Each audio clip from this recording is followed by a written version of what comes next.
It is the start of something unique here on the FRN, the Flatout Racing Network. Welcome to the first race of the season of the Chris Cup Series. That's right, the Chris Cup Series, an entire field full of people just named Chris or variants of Chris, and we're going to bring it to you right now here at Daytona. Good evening, friends. Welcome to the race. My name's Chris Dollarden. Alongside me, my broadcast partner, Christopher Pierce. Christopher, this is going to be rather interesting to call tonight here at the World Center of Racing.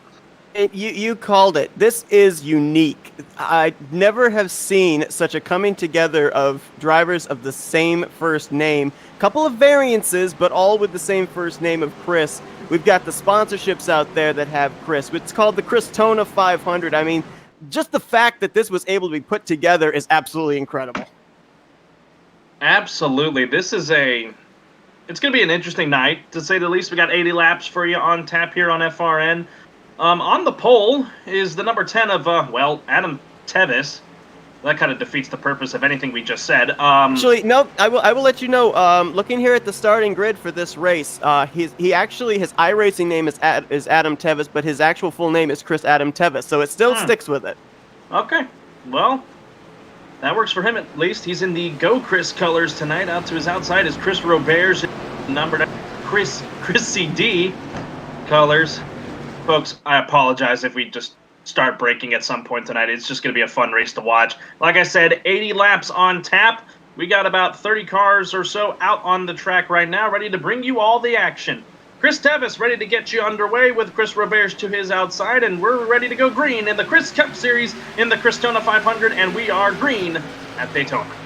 Remember, Daytona's one of those tracks that in order to finish first, you have to first finish, and of course the dreaded big one looms around every corner. 80 laps, these guys are going to have to pace themselves. Right from the onset of this race, Chris Tevis has the run on the inside line. The inside line definitely going to be the line to go with tonight, but at a track like Daytona, as the 46 heads off the track a little bit and dropping back off the pace.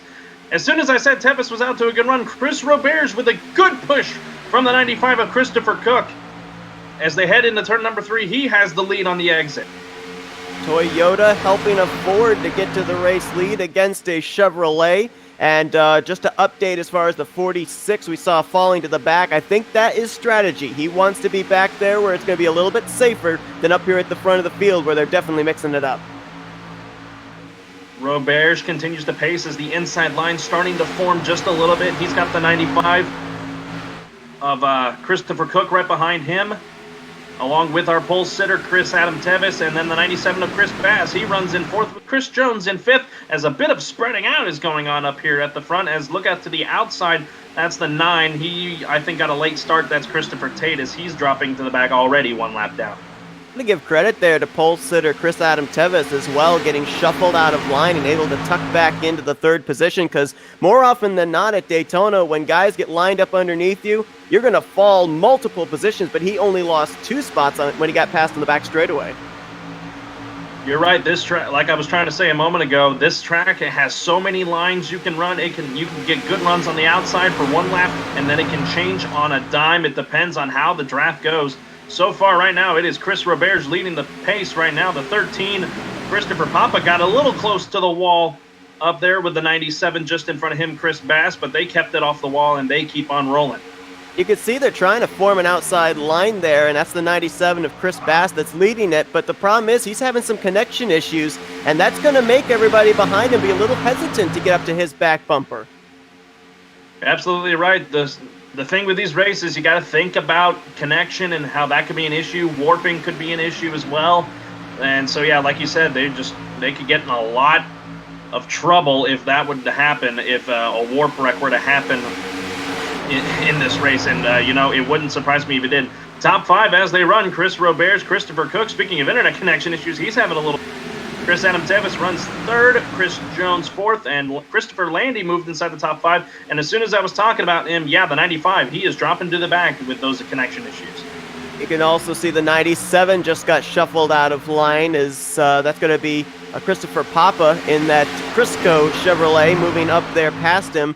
Now apparently he wants to be the one to lead the charge. And I've seen these races at Daytona before as well. You don't necessarily have to have the numbers game on the top side to get the outside line to work. The side draft actually works very well to get the outside line picking up spots through the corners. And we're seeing here how just a two-car tandem is actually making some strides to the front. That's going to be Christopher Papa alongside of Chris Roberge there for the race lead when we come out of 2.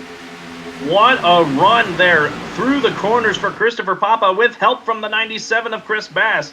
He's to his outside, and he is going to have the run down the back straightaway as it's a couple two-car tandems here at the front, the 98 and 10 on the bottom, 13 and 97 on the bottom. Man, Papa nearly got the wall, and that backed the 97 off of him, and that's going to definitely kill their run on the exit of 4.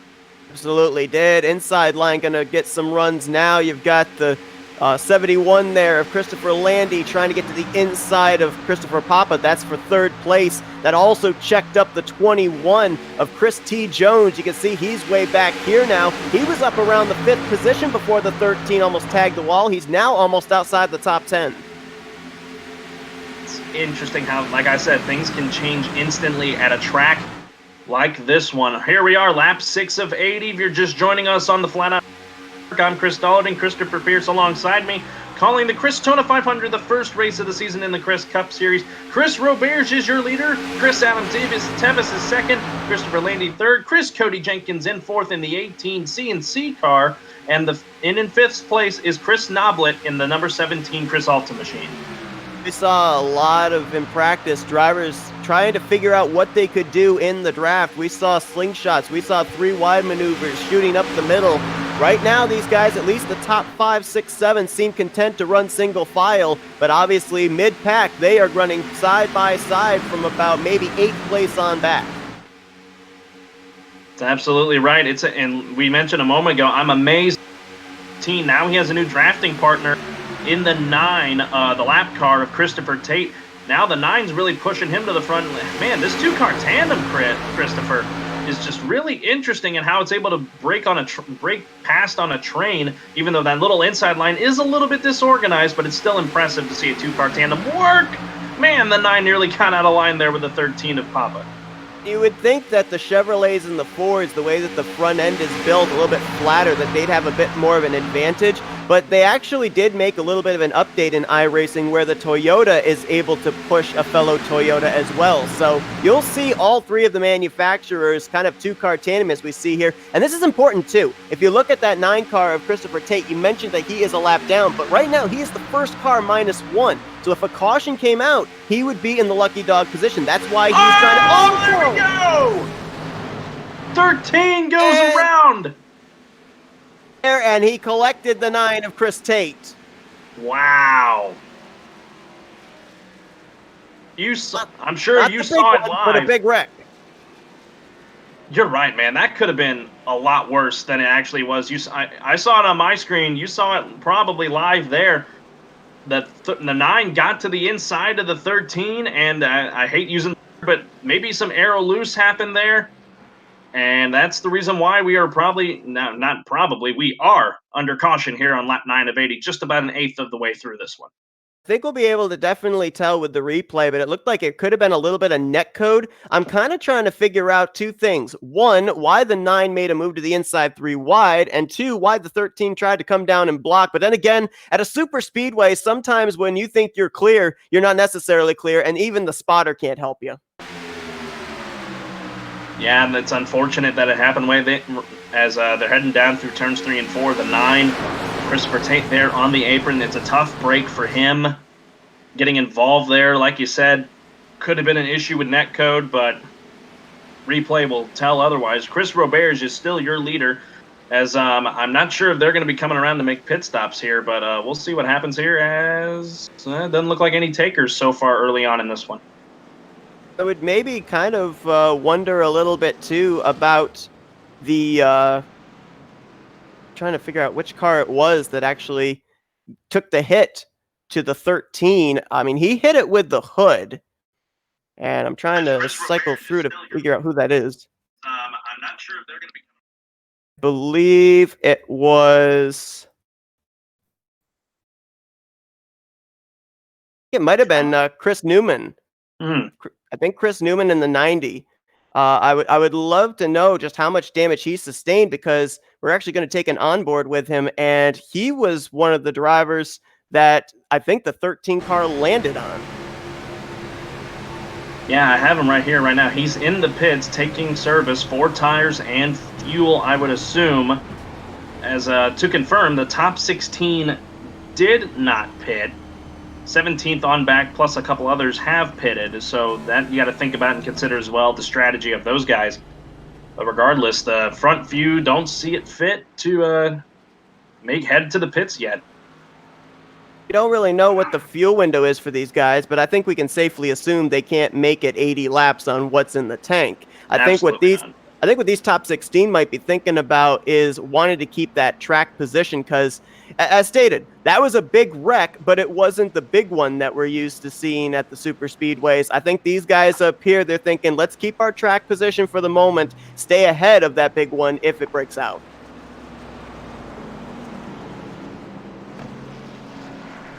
Got to consider that as a factor in a race like this. At any track you go to, whether it be Daytona, Talladega, or any other, even the 2-mile courses of California and Michigan, you got to consider the big one to be a factor.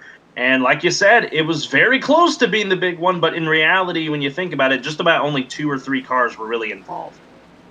I'm going to assume we only had 3 cars that were a lap down before that caution came out. Obviously, the 9 of Christopher Tate, who was involved in the wreck, Chris Otto in the 88, and Chris Hubka in the 5. The 9 car was in the free pass position, but since he was caught up in it, I'm going to assume we are not going to have a lucky dog here under our first caution of the day.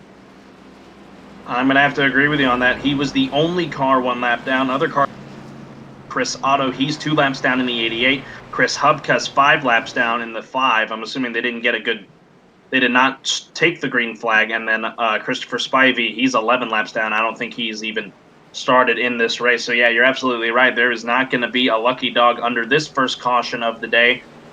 I'm trying to look around here on my cameras if the lights are still on, so we're going to still be going. I'm expecting the one to go next time by. But Christopher, from that little short green flag run we just had, what did you gather from all of that, from all the racing and the craziness there that led us to this first caution? I think we not only went to school in knowing what maybe to expect here for the remainder of this race, but I think the drivers did as well. We saw that outside line only really needs 2 cars up there lined up nose to tail to really make some headway against 4, 5, 6 cars in that inside line. I think you may end up seeing that outside line be the passing lane all race long. I think the double yellow line is going to be the defensive best friend for the race leader. So when we get to the closing stages, knowing that outside line can get such a big run, whoever's out in front on that final lap is going to have to do a lot of mirror driving. Absolutely. That you've said it. You've heard it in real NASCAR. You said it just now. That yellow line around this track, that is your best friend if you're the leader. Of course, don't go below it if you want to avoid any penalties and such. But yeah, that yellow line is going to be very critical down the stretch of this race. I'm waiting to get an angle. Pace truck lights are out. That signifies the one to go. That means at lap 13 of 80, we'll get back to green. 68 laps to go in the Christona 500. Chris Roberge is your leader. Chris Adam Tevis is second. Christopher Landy lines up third. Chris Cody Jenkins in fourth. Chris Noblet in fifth. The rest of your top 10, 6th, Christopher Pinard in the 6th position. 7th is the 35 of Christopher Ritchie. 8th is the number 2 of Chris Luke Daniels. 9th is the 16 of Christian Heimleen. And rounding out your top 10 in the 31 is Christopher Somm, as we're going to get ready to go back to green. As there's the 88. I just saw him go by. He looks like he'll be taking the wave around here under this. No, he would be actually taking the lucky dog. So there was a lucky dog, apparently. I thought that maybe the driver that's in the free pass position, if they get caught up in a wreck, that there is no free pass, but the 88 going to go around and pick up one of the 2 laps he's down. So Chris Otto was indeed the free pass machine here under this caution. I'm getting word from our eye in the sky. At the beginning of the race, when Chris Tate ducked out of line, it said he was overheating. So that's something to watch out for. So early trouble for some drivers here, having to duck out of line and due to overheating issues. It's actually really surprising because it was only lap 1. Trying to figure out what would actually cause overheating issues when the really, you didn't have much time for the oil to even warm up in the engine. But very interesting here to see the fact that the 98 is choosing the inside line with a fellow Mustang to his back bumper. We'll see if that helps him out. Maybe a little bit of blue oval alliance there as the green flag's back out on lap 13. Good start for Chris Roberge in the 98, getting away from the 10 very quickly, but that little gap may allow the 10 to slide down to the inside, and I don't know if that's going to be the case. No, it's not the case. Oh, my goodness. I thought there was wrecking back there, but there wasn't. It was just a little bit of graphic issues on my side, but now the 71 trying to catch back up. That outside line getting a good run, though, off of turn number 2. Chris Adam Tevis to the outside of Chris Roberge down the back straightaway with help from Chris Cody Jenkins. He's going to have the lead, and he is just clear of the 98. Now the 98 fights back as they come through 3 and 4. Know that Chris Adam Tevis has the speed because he got the pole here at Daytona for the Christona 500. The question is, though, does that qualifying speed translate into race speed? Answer, yes indeed, as he's not quite yet clear to your point. Still about half a car length to the inside is Chris Roberge. They're going to continue this side-by-side into turn 1. Don't know if maybe off turn 2 that outside line might be able to get the run. No, inside line battles back again. It's amazing how Roberge is able to just run by himself on that inside line with not much help coming from behind him. Nearest help to him is Christopher Bernard as he got a little loose there through on the back straightaway, but that is going to allow Chris Adam Tevis to take over the lead as he drops to the inside line going through 3 and 4. Tevis looked in his rearview mirror and says to Jenkins, "Thank you very much for getting me to the front," and immediately ditches the 18 to the outside. And look at this, crossover at Daytona, jumping up to the outside to take the lead back is Chris Roberge. What a battle between these two guys, Chris Adam Tevis and the 98 of Chris Roberge, as now the lines have switched. Roberge in a little bit of uncharted here as he's now caught on the outside line, but now clear into the lead is Chris Adam Tevis with help from the 89 of Christopher Bernard. Chris, I'm not really sure if something happened on that start. Oh, we're under caution. I was just going to bring up the field had split into 2 groups. The top 12 were up in the lead group, 13th on back were in their own second group, but now it's academic as the caution's out for the second time here today, and it looks like it may have been the 21 of Chris T. Jones in that little Chris Ford Mustang. I was jumping back there with you. A little bit of I'm not seeing a lot of damage to his machine, but regardless, he may be the reason for a caution. We'll check back in the replay as to what happened to bring out the second caution of the day here on lap 16 of 80. We're about a fifth of the way through here in the Christona 500. Your leader is Chris Adam Tevis. I'm actually incorrect in that. The caution actually came out for the 5 of Chris Hubka. He got a little help from behind by, I believe that was to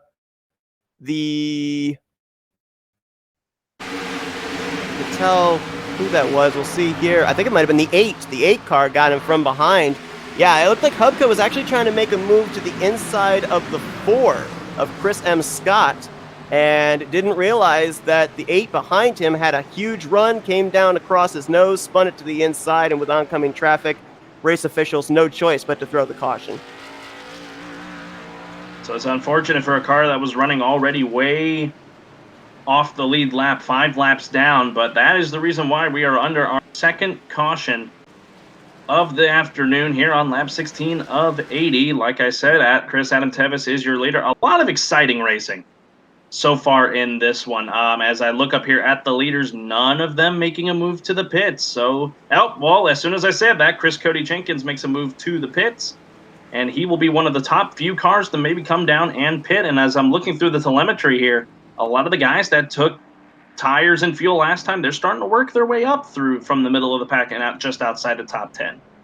We got Christian Antonio, Chris James in the 29 coming to pit road. So we've got a few takers here on pit road, but the notable, as you said, Chris Cody Jenkins coming in from the 4th position. One thing that I also noticed is, remember all the damage that the 9 car of Christopher Tate got there on our first caution? Somehow, still in the draft, that damaged, wounded race car was able to stay up there first car 1 lap down. So he is actually going to be the free pass car here under this yellow.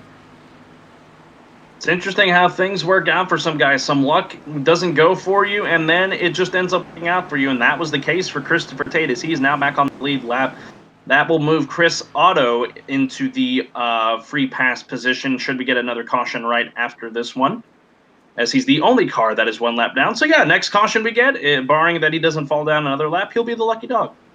Somehow in iRacing too, a lot of hard hits that you see, sometimes when a car spins out, there's a little bit of netcode that takes place where the car will, for a split second, disappear. And Chris Newman was the one that had the 13 up on his hood out of turn 4 in that first caution. He's back up in the top 10 in 10th place. So apparently that car is up to speed, didn't sustain nearly the damage that it looked like. So dodging a bullet here at Daytona, I would say, for the driver of the Chris Beer number 90 machine. You're absolutely right. This track, it can end your day in an instant, but then sometimes Lady Luck is on your side. So that was the case there with the number 4, but labeled number 90 apparently here, of Chris Newman. As we continue to make the pacing laps around, Chris Adam Tevis still out in front as he has not made any motion towards pit road. Pace truck lights are still on here on lap 18 of 80. Makes you wonder just how much these drivers, these race leaders that have not pit since we went green to start this race, how much they're able to save here under pacing. This is the second caution we've run. Looks like we got about 3 or 4 laps we run for caution laps under pacing. So I would assume they can save anywhere from maybe 1.5, 2 laps just in pacing alone.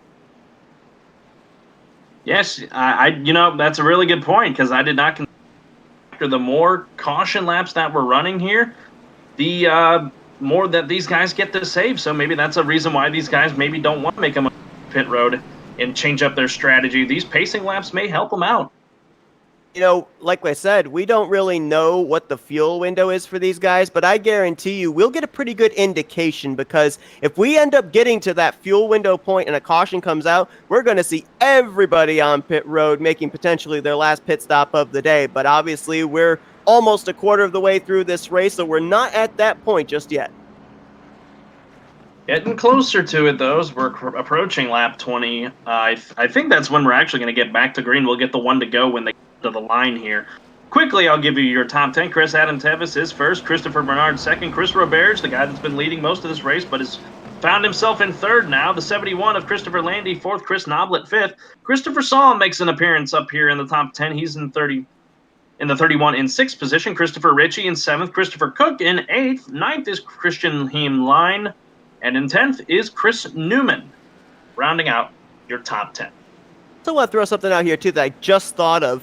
Before we went live, I was perusing over the Chris Cup Series rulebook, and I do remember it said that these drivers do have, at the super speedways, 1 fast repair at their disposal. So that could be why the 4 car of Chris Newman could be still up to speed, why the 9 of Christopher Tate is still up to speed. They may have used that fast repair, but they've only got 1, so they've got another 60 laps here to make sure they keep their nose clean, or else they may end up suffering a DNF. And just to throw a little bit more fuel onto the fire, when we get to the speedways and the short tracks for the remainder of the season, those tracks, there are no fast repairs. It's about choosing wisely on when to use those fast repairs, and for the cases of the 4 and the 9, it appears they've already used it. So yeah, like you said, they got to keep the nose clean, but at a track like this, it is a very tough task to do. But man, oh man, it has just been exciting so far in this one. I mean, I'm glad we get to be a part of this. Just this, like we said at the top of the program, a very unique iRacing experience to be in a series where it's just a bunch of guys named Chris, and then what do you know, you have 2 guys announcing it with the name Chris. So it couldn't be any more fitting than it is right now as they come down through 3 double file, and we're going to get ready to go back to green here at lap 20. It's like we're getting ready to take the green to start this race all over again with the Go Chris Chevrolet Camaro down there on the inside of row 1 with Chris Adam Tevis alongside of Christopher Pinard. And I'm going to be very interested to see here too, because the timing of that caution, Pinard was just ahead of Roberge, and Roberge and Tevis were kind of duking it out for the top spot. So we'll see if the 98 can get back up there and challenge the 10 when the green flag eventually flies, which it is just about to do as they head into the restart zone. On the gas is the 10 of Chris Adam Tevis, and not a good start for Christopher Bernard. That is going to allow Chris Roberge to get right to the back bumper of Chris Adam Tevis. I thought he was going to make a move into one, but decides to stay content behind him, but expect him to maybe make a move down the back straightaway. As coming up behind them is Chris Noblet. He makes an appearance here in the top 3 as he's trying to catch up to this 2-car tandem of the 10 and the 98 as they head down the back straightaway. One thing when you're the race leader that you really have to do here is control the restarts, because as soon as the pace car goes down below that double yellow line, the leader is able to accelerate at any point in time after that. So what you got to do if you're Chris Tevis is you got to make sure that you get yourself a good jump ahead of that outside line, but at the same time, don't allow third place car a lot of a gap to get a draft and a run on you when you get out of turn 2. At the stripe, Tevis had the lead by about half a car length. And he maintains the lead. Man, the 98 of Roberge tried to squeeze back down there, and that killed any momentum that Chris Noblet had as he's going to try and hold off the tandem of Christopher Bernard and Christian Heimlein, as Heimlein is really making moves here. He's already the 5th after restarting 9th. Absolutely, the 16 up there on the outside line. No friends right now, though, as he's starting to drift back again. And tremendous credit there to Chris Noblet, because he could have forced the issue. He could have kept himself to the inside of the 98, but he realizes there's still 60 laps to go in this race. He doesn't want to tear up any equipment this early on, so he just gave up the spot and waits for his time again. Roberge again at the line, just half a car length back of Chris Adam Tevis, trying to make that outside line work by himself. The nearest help to him is Christopher Cook, but no friends for him at the moment, trying to utilize the side draft. One thing we haven't side draft here at Daytona is so critical to allow you to help you to slingshot past cars, but right now it didn't work for Roberge, but now he has friends in the 95, and now the 16 pops up to the outside as we got a drag race heading into 3. Yeah, Christopher Cook going to jump up there, and as you mentioned as well, the 16 of Kristen Heimlein now up there as well. So you got 3 cars on the top side, and we saw that just 2 is all that's needed to make that outside line work. The problem is that 95 is looking a little squirrely. He's got to keep himself straightened out there to keep the draft going for those top 2. Could be the case that he may be a little loose and his car's not quite where he wants it. Roberge edged out the 10 at the line, just barely to lead the lap. But now he is falling behind him again as battling Chris Noblet for the spot as Chris Adam Tevis is clear back into the lead for the moment. And much like we had on the last restart, the field is getting a little bit split up right now into 2 groups. They're a little bit more organized than they were last time, though, but the top 15 are in a lead group, and then you got this little gap between 15th and 16th. That's Chris Luke Daniels in the 2-car leading a second charge there. And I'm kind of considering these guys the waiters, the observers. They're still able to get a sniff of draft if they have to get up there with the lead group, but they also want to have enough reaction time if trouble breaks out to get on the brakes or be able to find a hole through the big one.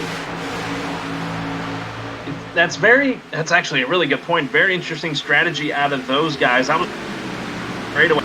These guys up front, the 17 and the 89, they were all over the place, and that's going to allow Chris Roberge to try and clear for the lead. The 17 ducked below the double yellow line for a bit. He's right in the apron, really loose, trying to save it, and he does, but that is going to kill any momentum that Noblet had. And you know, that's a big problem with Daytona as well. You get those left sides down below the double yellow line, it's a flat apron. So you transition from a flat apron into the high banking here, especially in the corners at Daytona. That car wants to drift up the track, and tremendous credit. I think that was the 16 of Heinlein that gave him enough room to gather that race car back up. My goodness, down into the short chute entering 1. That 89 came up into the of Chris James, one guy we haven't. Whoa, man, what a move by Heimlein to block the advances of the 29, who's got help from the 48 of Christian Antonio. A lot of action here at the front as the 98 of Chris Roberge is back in front, but a lot of action happening right now in his mirror. The black and red Chris Weiser cars have found each other there. Chris James, the 29, Christian Antonio in the 48, trying to get that outside line going. So, you know, same sponsor, but different colored cars. Easy to tell them apart, but they now are nose to tail. As up front, though, you kind of wonder with Chris Roberge out in front and Tevis there in second, like you kind of feel like Tevis is waiting, trying to see if he can capitalize on a mistake. He might be waiting for that outside line to get some momentum so he can jump out there, but they're now 3 wide. Rewind down the back straightaway. Man, the 89 of Pinard nearly got up into the 95 of Christopher Cook. Man, he has been all over the place. Further back, the 71 of Christopher Landy getting out of shape, but other guys just letting him back in line. My goodness, a lot of action happening here now as that second group we mentioned, they look to be trying to closing in on this lead pack led by Chris Robert.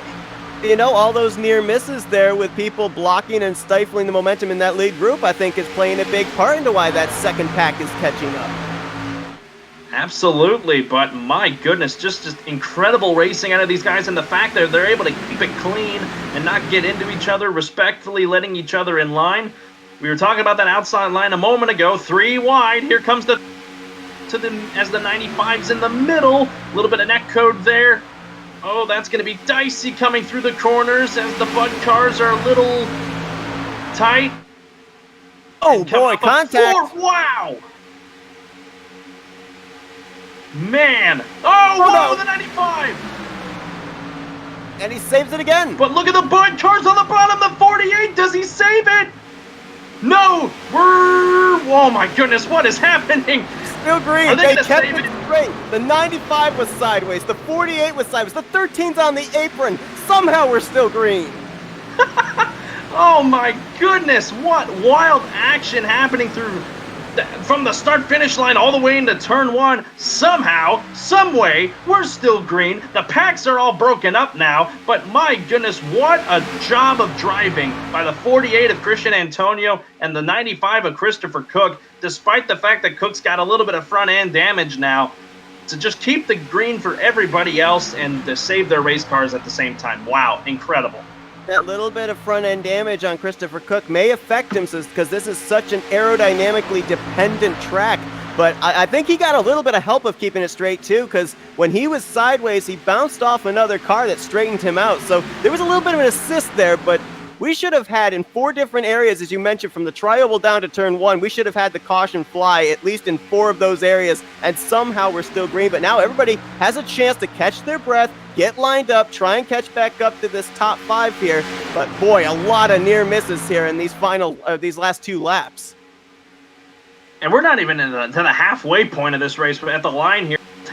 We'll complete lap 29, take lap 30. I'm looking at the telemetry here. About the top 8 are within 3 seconds of each other. You see the top 5 right here, the 98 of Chris Robert, 10 of Chris Adam Tevis, the 17 of Chris Noblet, the 89 of Christopher Bernard, and then the 35 of Christopher Ritchie in those tied cars. Chris James is also latching on here to this group here to make it a top 6. Then you have to go a little further back to get to the rest of the pack. You got a 2-car tandem in 7th and 8th with Kristen Heimlein and Chris Bass. And then you drop a little bit further back, and that's where you kind of are starting to get your second pack, so to speak, being led by the 83 of Chris Massey. You've got Christopher Salm back there, as well as Christopher Landy in the 71. So everything definitely got split up. I mean, probably the biggest pack is back here, 10 seconds behind the race leader. You got a good 10, 12 cars in this group being led by the 42 of Christopher Williams. Getting word from our eye in the sky that the 95 maybe he is just way off the pace right now, the 95, with all that damage. Trying to ride it out and hope for another caution so he can go down and get the damage repaired. But tough break for him. He was running up here inside the top 5, but now finds himself mired back in 30th, the final car on the lead lap. As the leaders come through 3 and 4, they'll come down and they'll take lap 32. Chris Robert is just still your leader. To kind of continue on there with Christopher Cook in the 95, not only does he have the damage on the front, but I also noticed that the rear suspension is showing a little bit there out of the right rear, which means that right rear is kind of pushed in. And so if that's kind of flared out, that's going to be kind of like a parachute for him, kill a lot of his speed, and plus the fact he's running by himself. Just to update the other driver that did a tremendous job of not spinning out, Christian Antonio in the 48, he did come to pit road to get some repairs done to that car. He's returned back to the track, running the first car 1 lap down in 31st. So right now he's hoping for a caution. Right now, if I'm the top 6, I'm not hoping for a caution right now because they're running so good. But the only car that is of this group that has made it a pit stop has actually made 2 stops, and that's Chris James in the 29. So he's got about 16 fresher tires in terms of laps compared to the other 5 here. So you got to consider that whenever these guys, some point, they'll have to make a pit stop, whether it be under green or under caution. So see, that's where I'm going to disagree with you, that point you just made about these top 6. I think the only one that does want to see a caution is Chris James, because if all these other 5 drivers who are on the same pit sequence come together and the 29's left by himself, he's going to lose all of his drafting buddies. He's going to lose a lot of speed. I think that he's either got one of 2 choices. He either has to hope for a caution, or when these guys pit, he's got no choice. He's got to pit with them. And here comes the 10 pit road. There goes the 10 of Chris Adam Tevis. He could not last any longer. He now makes it onto pit lane here, pitting out of the 2nd position. That'll hand the 29 of Chris James his spot. So as we were just talking about it, now it could be a factor here as the leaders are in 1 and 2. So let's make a mental note, because he pitted with 47 to go. We don't know if the fuel window may be open for them to be able to make it the rest of the way, but if not, if we also count in the 2 cautions they had to save fuel under pacing, that was 34 laps that the 10 car went on 1 tank of fuel, and some of these other guys are still out there. You got a car that stopped on the apron there. That was the 31. Yeah, 31 car of Christopher Salm. I don't know what's wrong with him. Maybe out of fuel, actually. Might have actually run out of fuel there in turns 3 and 4. Had to bring the car to a stop on the apron of the center of the corner. So that spells trouble for him. I don't think that's going to bring out a yellow. He's off the racing surface. You got to consider that. Waiting to hear from iRacing officials. That's the case. There you see the 10 of Chris Adam Tevis as he's back onto the track, hoping to try and latch on to the leaders here, but it doesn't look like he's going to get up to enough speed as Roberge continues to pace this pack around here, a pack of 5, your top 5, and I'm waiting to see here as they come on the exit of 4, who makes a move to the pits? Nobody. They continue to run on for another lap at least. Right there with Chris Adam Tevis coming out technically about the 8th car in line here, even though he is a lap down. That's going to spell out pretty good news that he was able to latch onto a group when he came off pit road after pitting by himself. So more than likely, if this does cycle around all the way with the green flag pit stops, we're probably going to see him back up in the top 3, maybe leading this race once again. Yeah, you're absolutely right. Latching on to the guys that are in Christian Lean back here as well, so that's good for him as they're only about half a second or a full second off the back bumper of the 35 of Christopher Ritchie. As here we go for the 98 of Chris Roberge surrenders the lead to Chris James, locking up the brakes, the 89 of Pinard, and I don't know he's going to make it into pit safely. My goodness, he came in red hot and had to lock up the brakes. But fortunately for him, he was able to get the car turned back to the left and be on the left side of that commitment cone. And I think he did get it woed up to 55 miles per hour as well, maintaining the pit road speed. But I would question how much time he's going to lose with braking as heavily as he did coming into pit lane. If he didn't need tires before that, he's definitely going to need it now after. Looks like the 31 was able to get it back going as I'm back here at the front. Chris James now leading the field here. Like I said, he's ahead of everyone else in terms of the pits, as now the 35 of Christopher Ritchie ducks to the pits, and I think that would be the 97 of Bass behind him as the 35 had to lock up the brakes coming into the pits. Also document we showed there the 9 of Christopher Tate, the 42 of Christopher Williams, I believe even the 16 of Kristen Heimline. They were all on pit road that last lap as, almost a little contact there between the 35 and the 97. Trying to find their pit stalls. I think the 35 missed his pit stall. Waiting to go back here. I'm going to look back here and see if that's the case. Yeah, I think he missed it. A costly mistake there, because not only do you lose the time you spent on pit road at 55 miles per hour, you got to come back down and do it all over again. I'm looking back here on my screen that, yeah, the 97 was coming in, and the 35, he was just coming in too hot.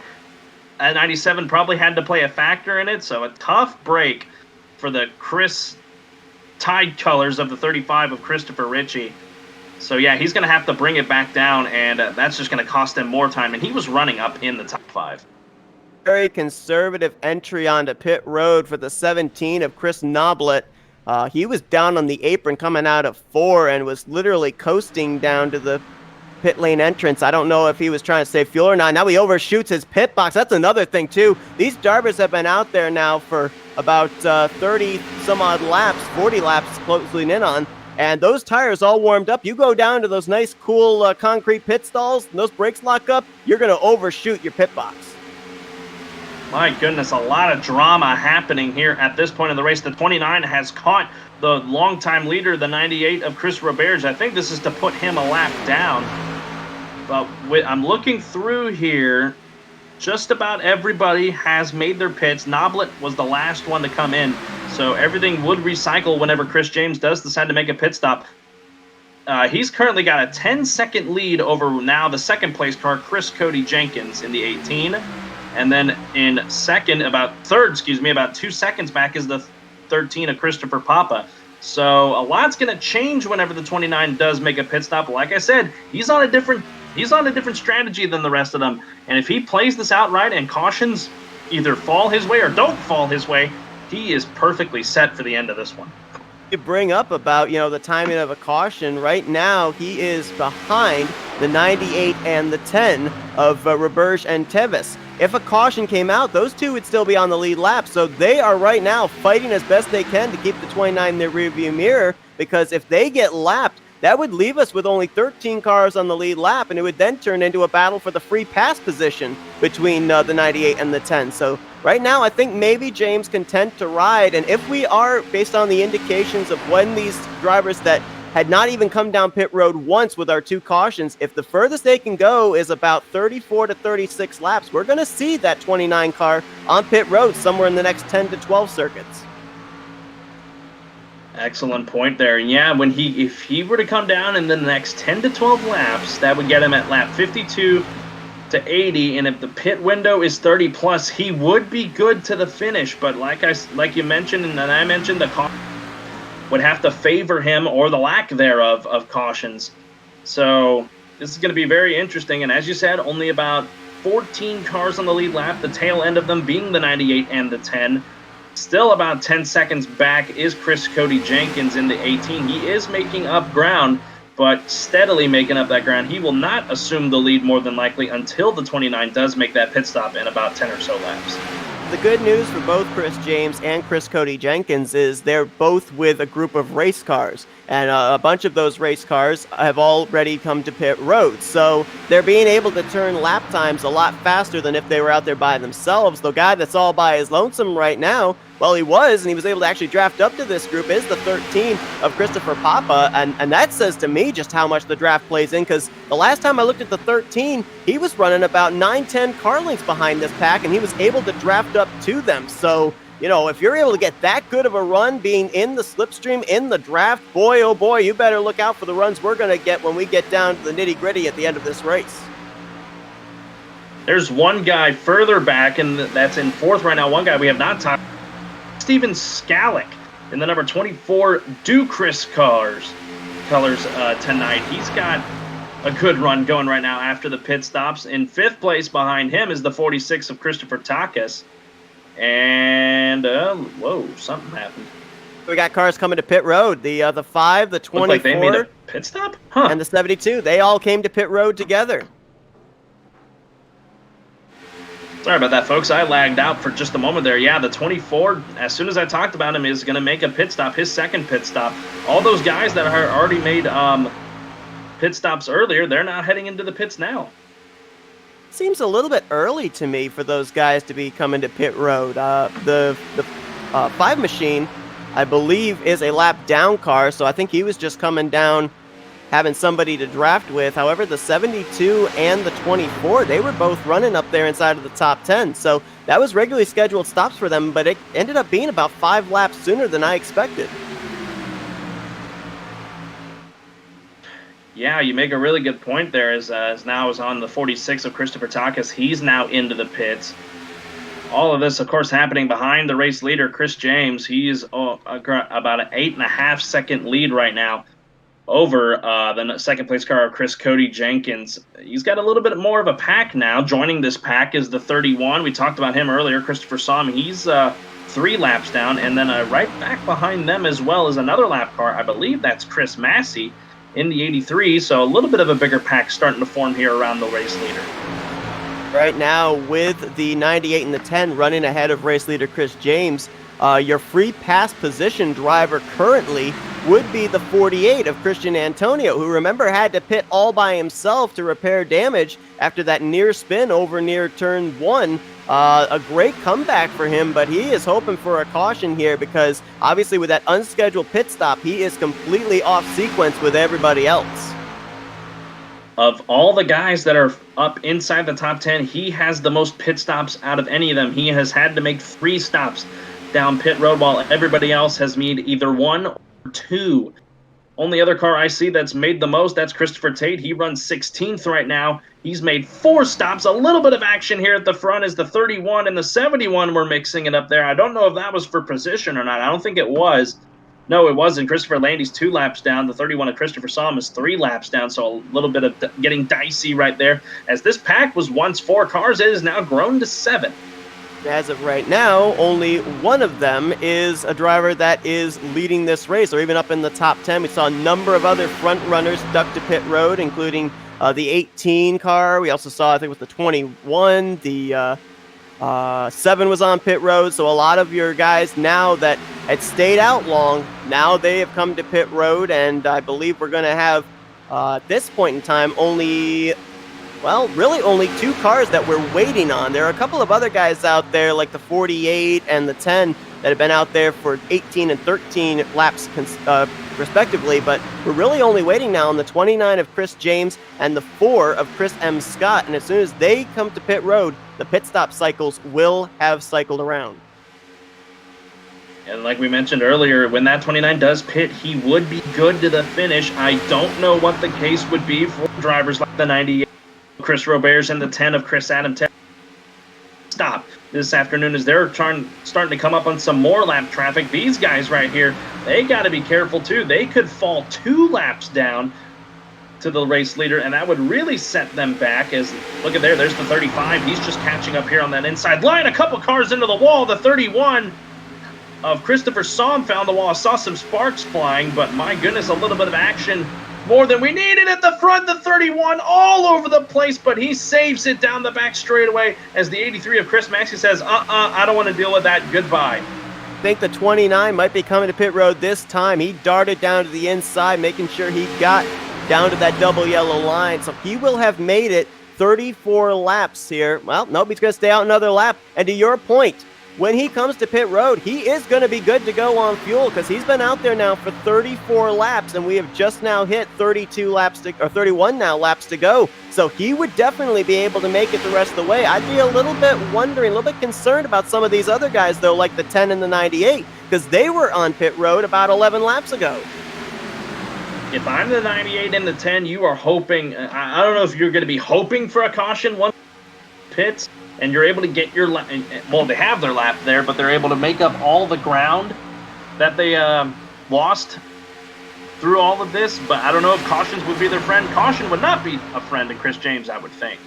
I would agree with you, but I think that definitely if you're looking at the situation for Roberge and Tevis, knowing the fact that more than likely Chris James can make it the rest of the way on fuel, they cannot. They want a caution. Even if it comes out right now, they would still be on the tail end of the lead lap, or if they're out there 1 and 2 when the 29 eventually comes to pit road. I think that they need a caution to take place here in these final 30 laps, or else it may be Chris James' race to lose.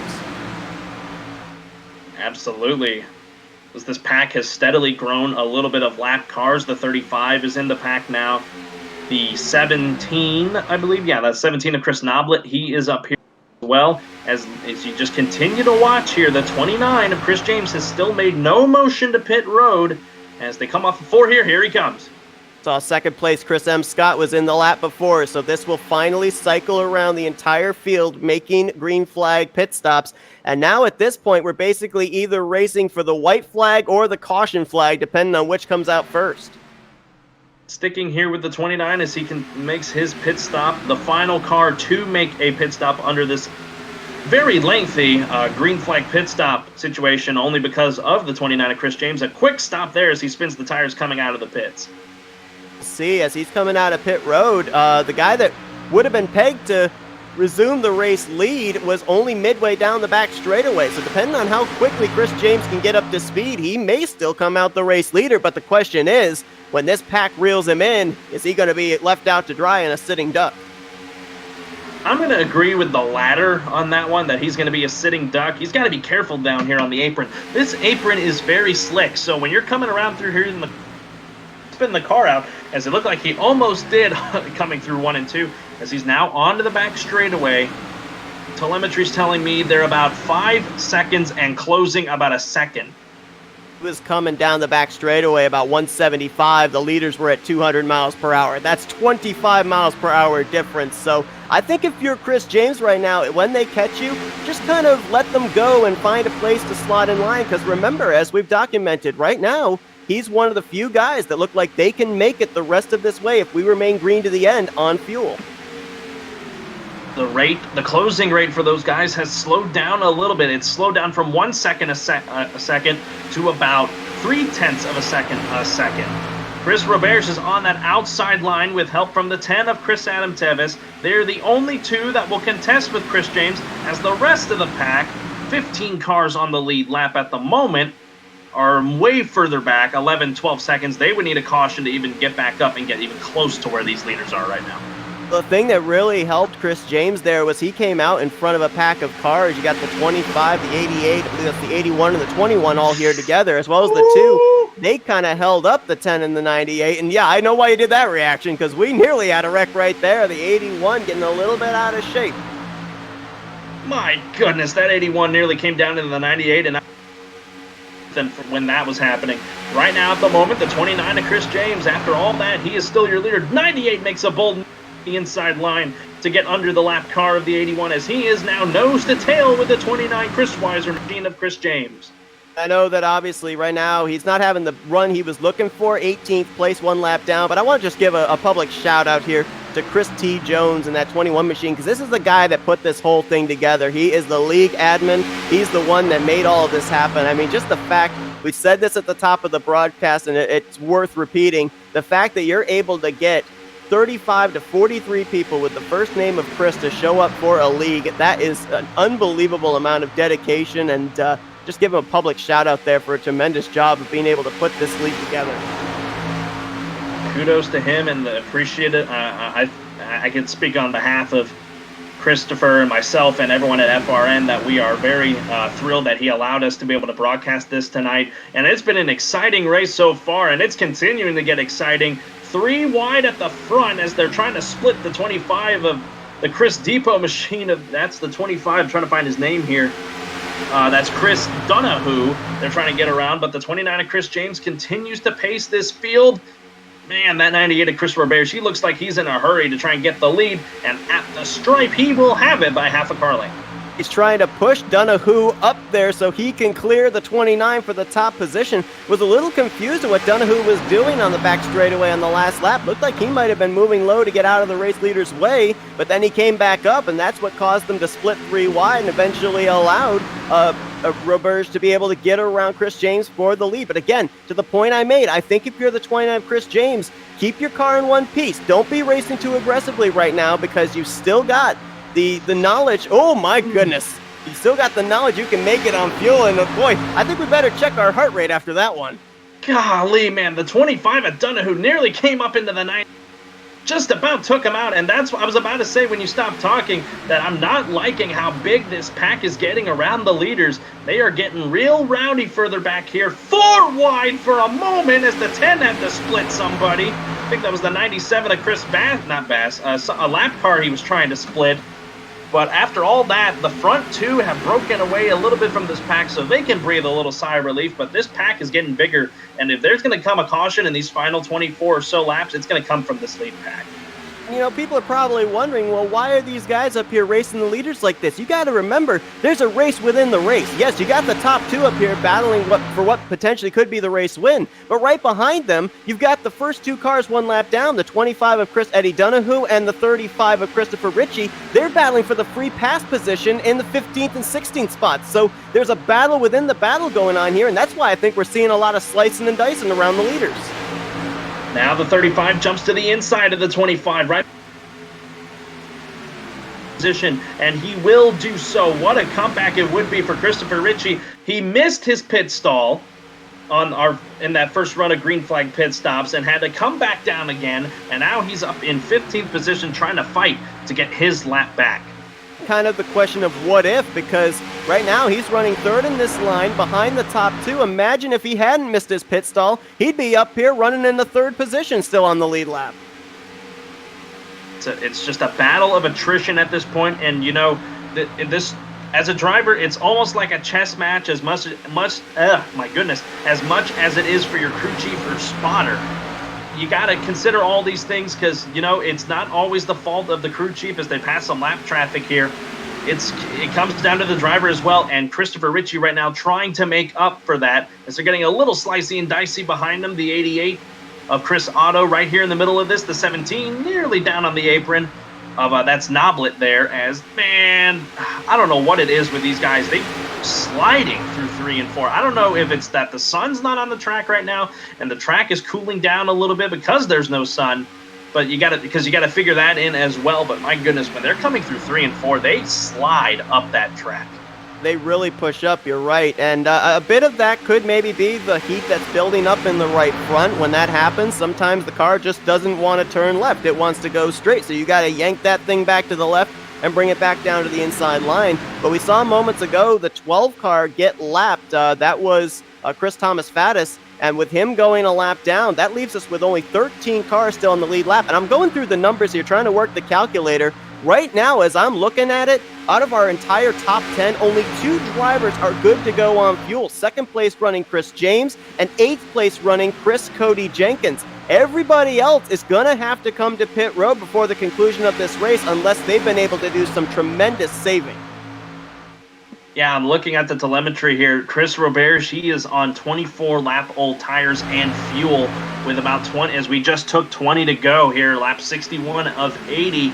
That would put him at 44 laps. So I don't know if that would be enough for him to get to the finish. I think he'd have to pit again, but he's got to make a decision here, whether to keep on racing and leading up here or try his best to save and then hopefully be able to get back up there to Chris James. It's a lot of risks you got to take, and that's a big risk is what he's taking right now, is still leading this race right in front of the 29. Because where he is, he cannot save, because we know that Chris James is good on fuel. He's going to keep pushing the 98, and when you're out in front as well, you're the guy that's cutting the air for everybody else behind you, and that uses up more fuel consumption as well. I'm also looking here as well about possible pit strategy for these guys that cannot make it, because to your point, it looks like the 98 is going to be about 10 laps short on fuel. Now we know that to put 2 cans of fuel into a car, it's about the same as as he's going up the middle there with Papa, man.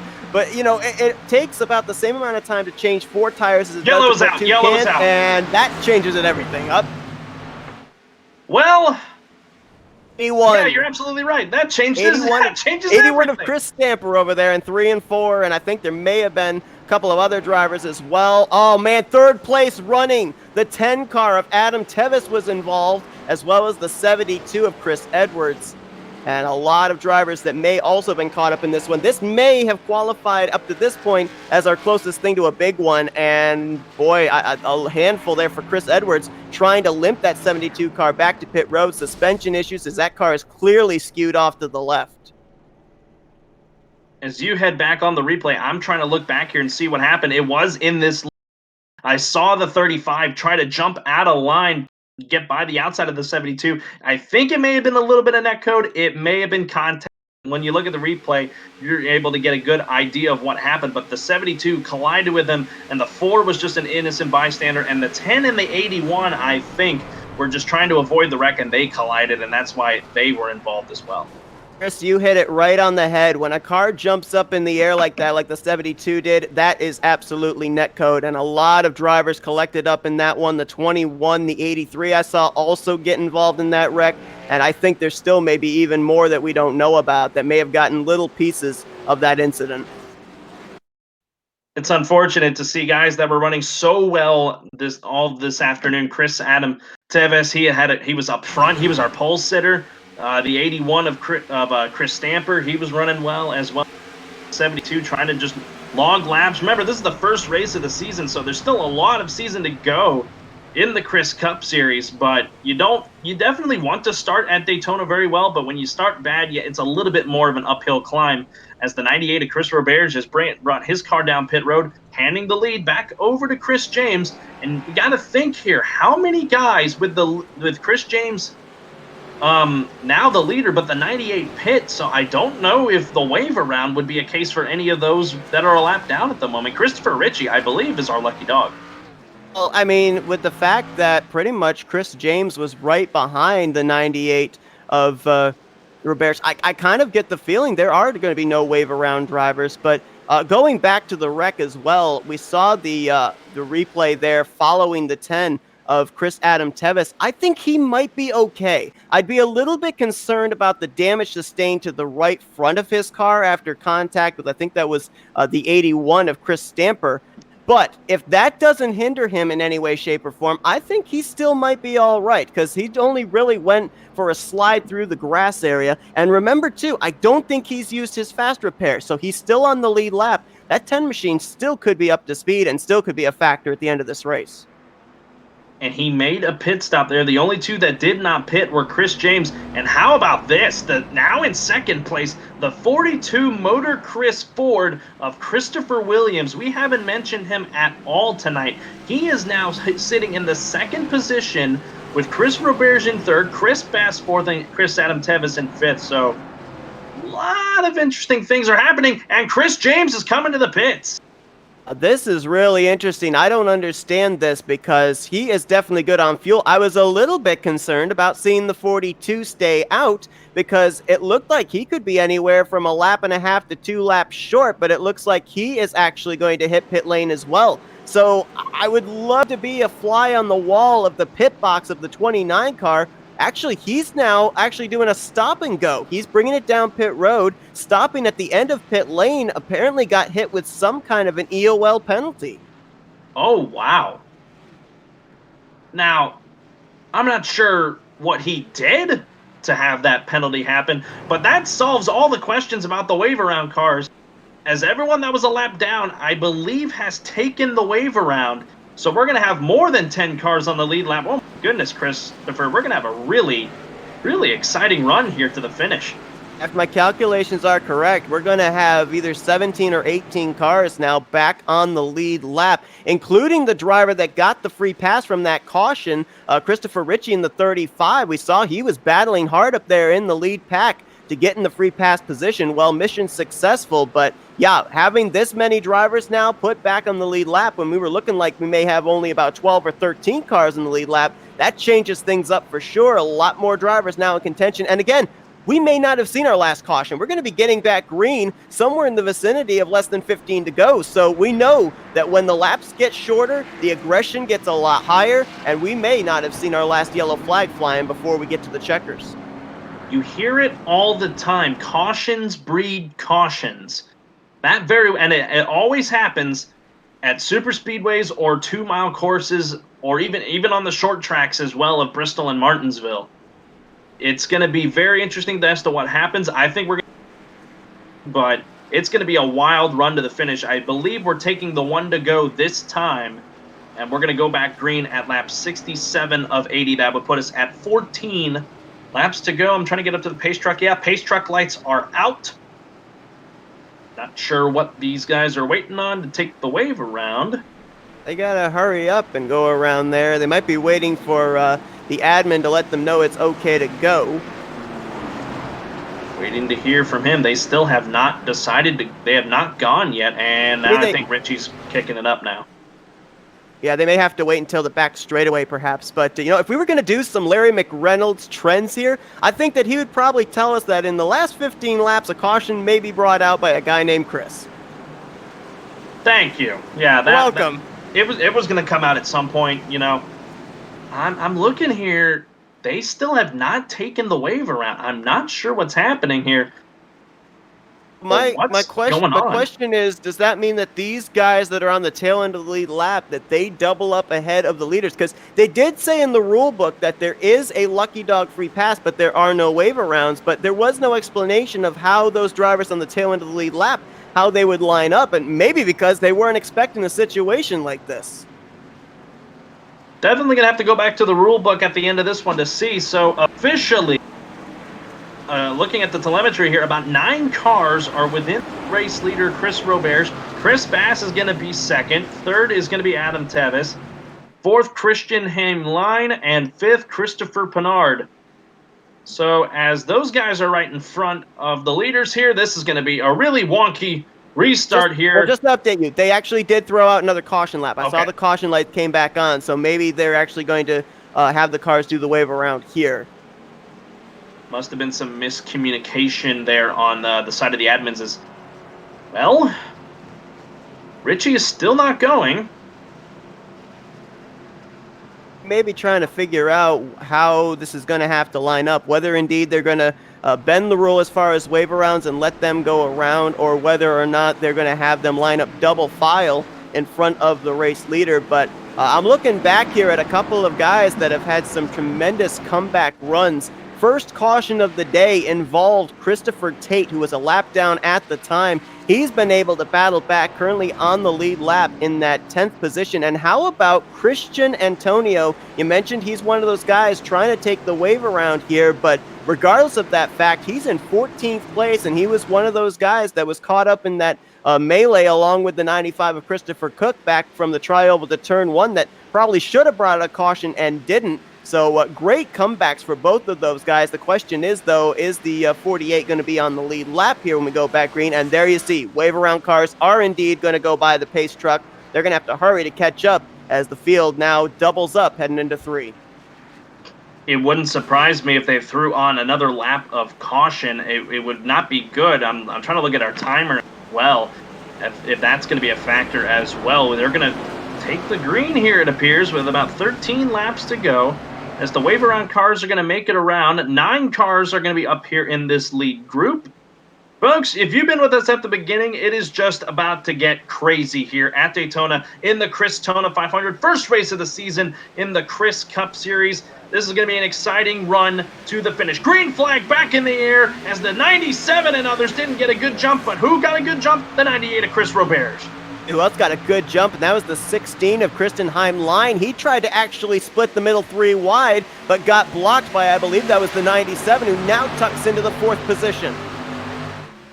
Single file among the top 5 as they come through turn 2 and onto the back straightaway. The 98 of Chris Roberge, he's been very all day long. To the outside goes the 10 of Chris Adam Tevis as the 97 looked to be the one that ducked out of line. Oh, we're under yellow again.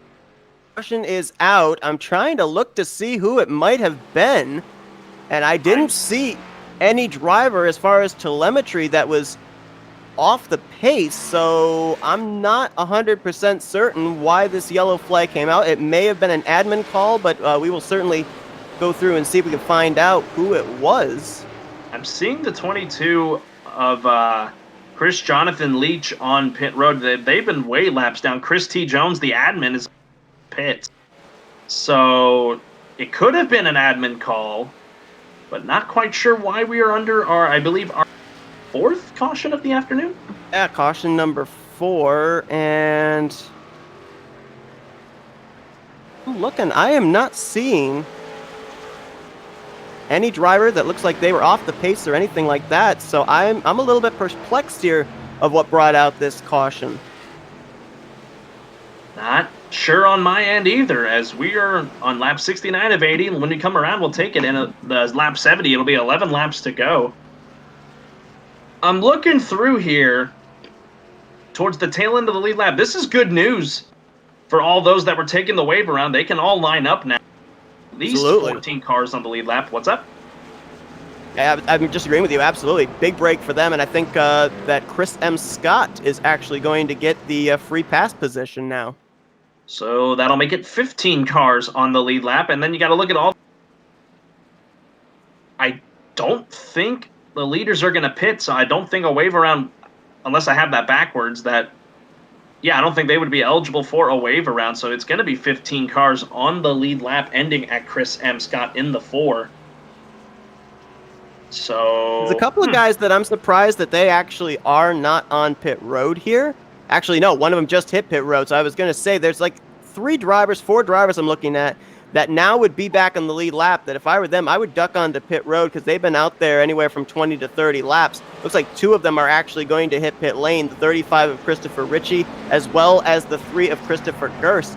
I would kind of expect maybe to see the 25 and the 7, Chris Eddie Donohue and Clifford Carivo as well, because they've been out there for 24 laps. These were kind of guys that were questionable of whether they could make it on fuel or not. They were the wave around drivers on the last caution.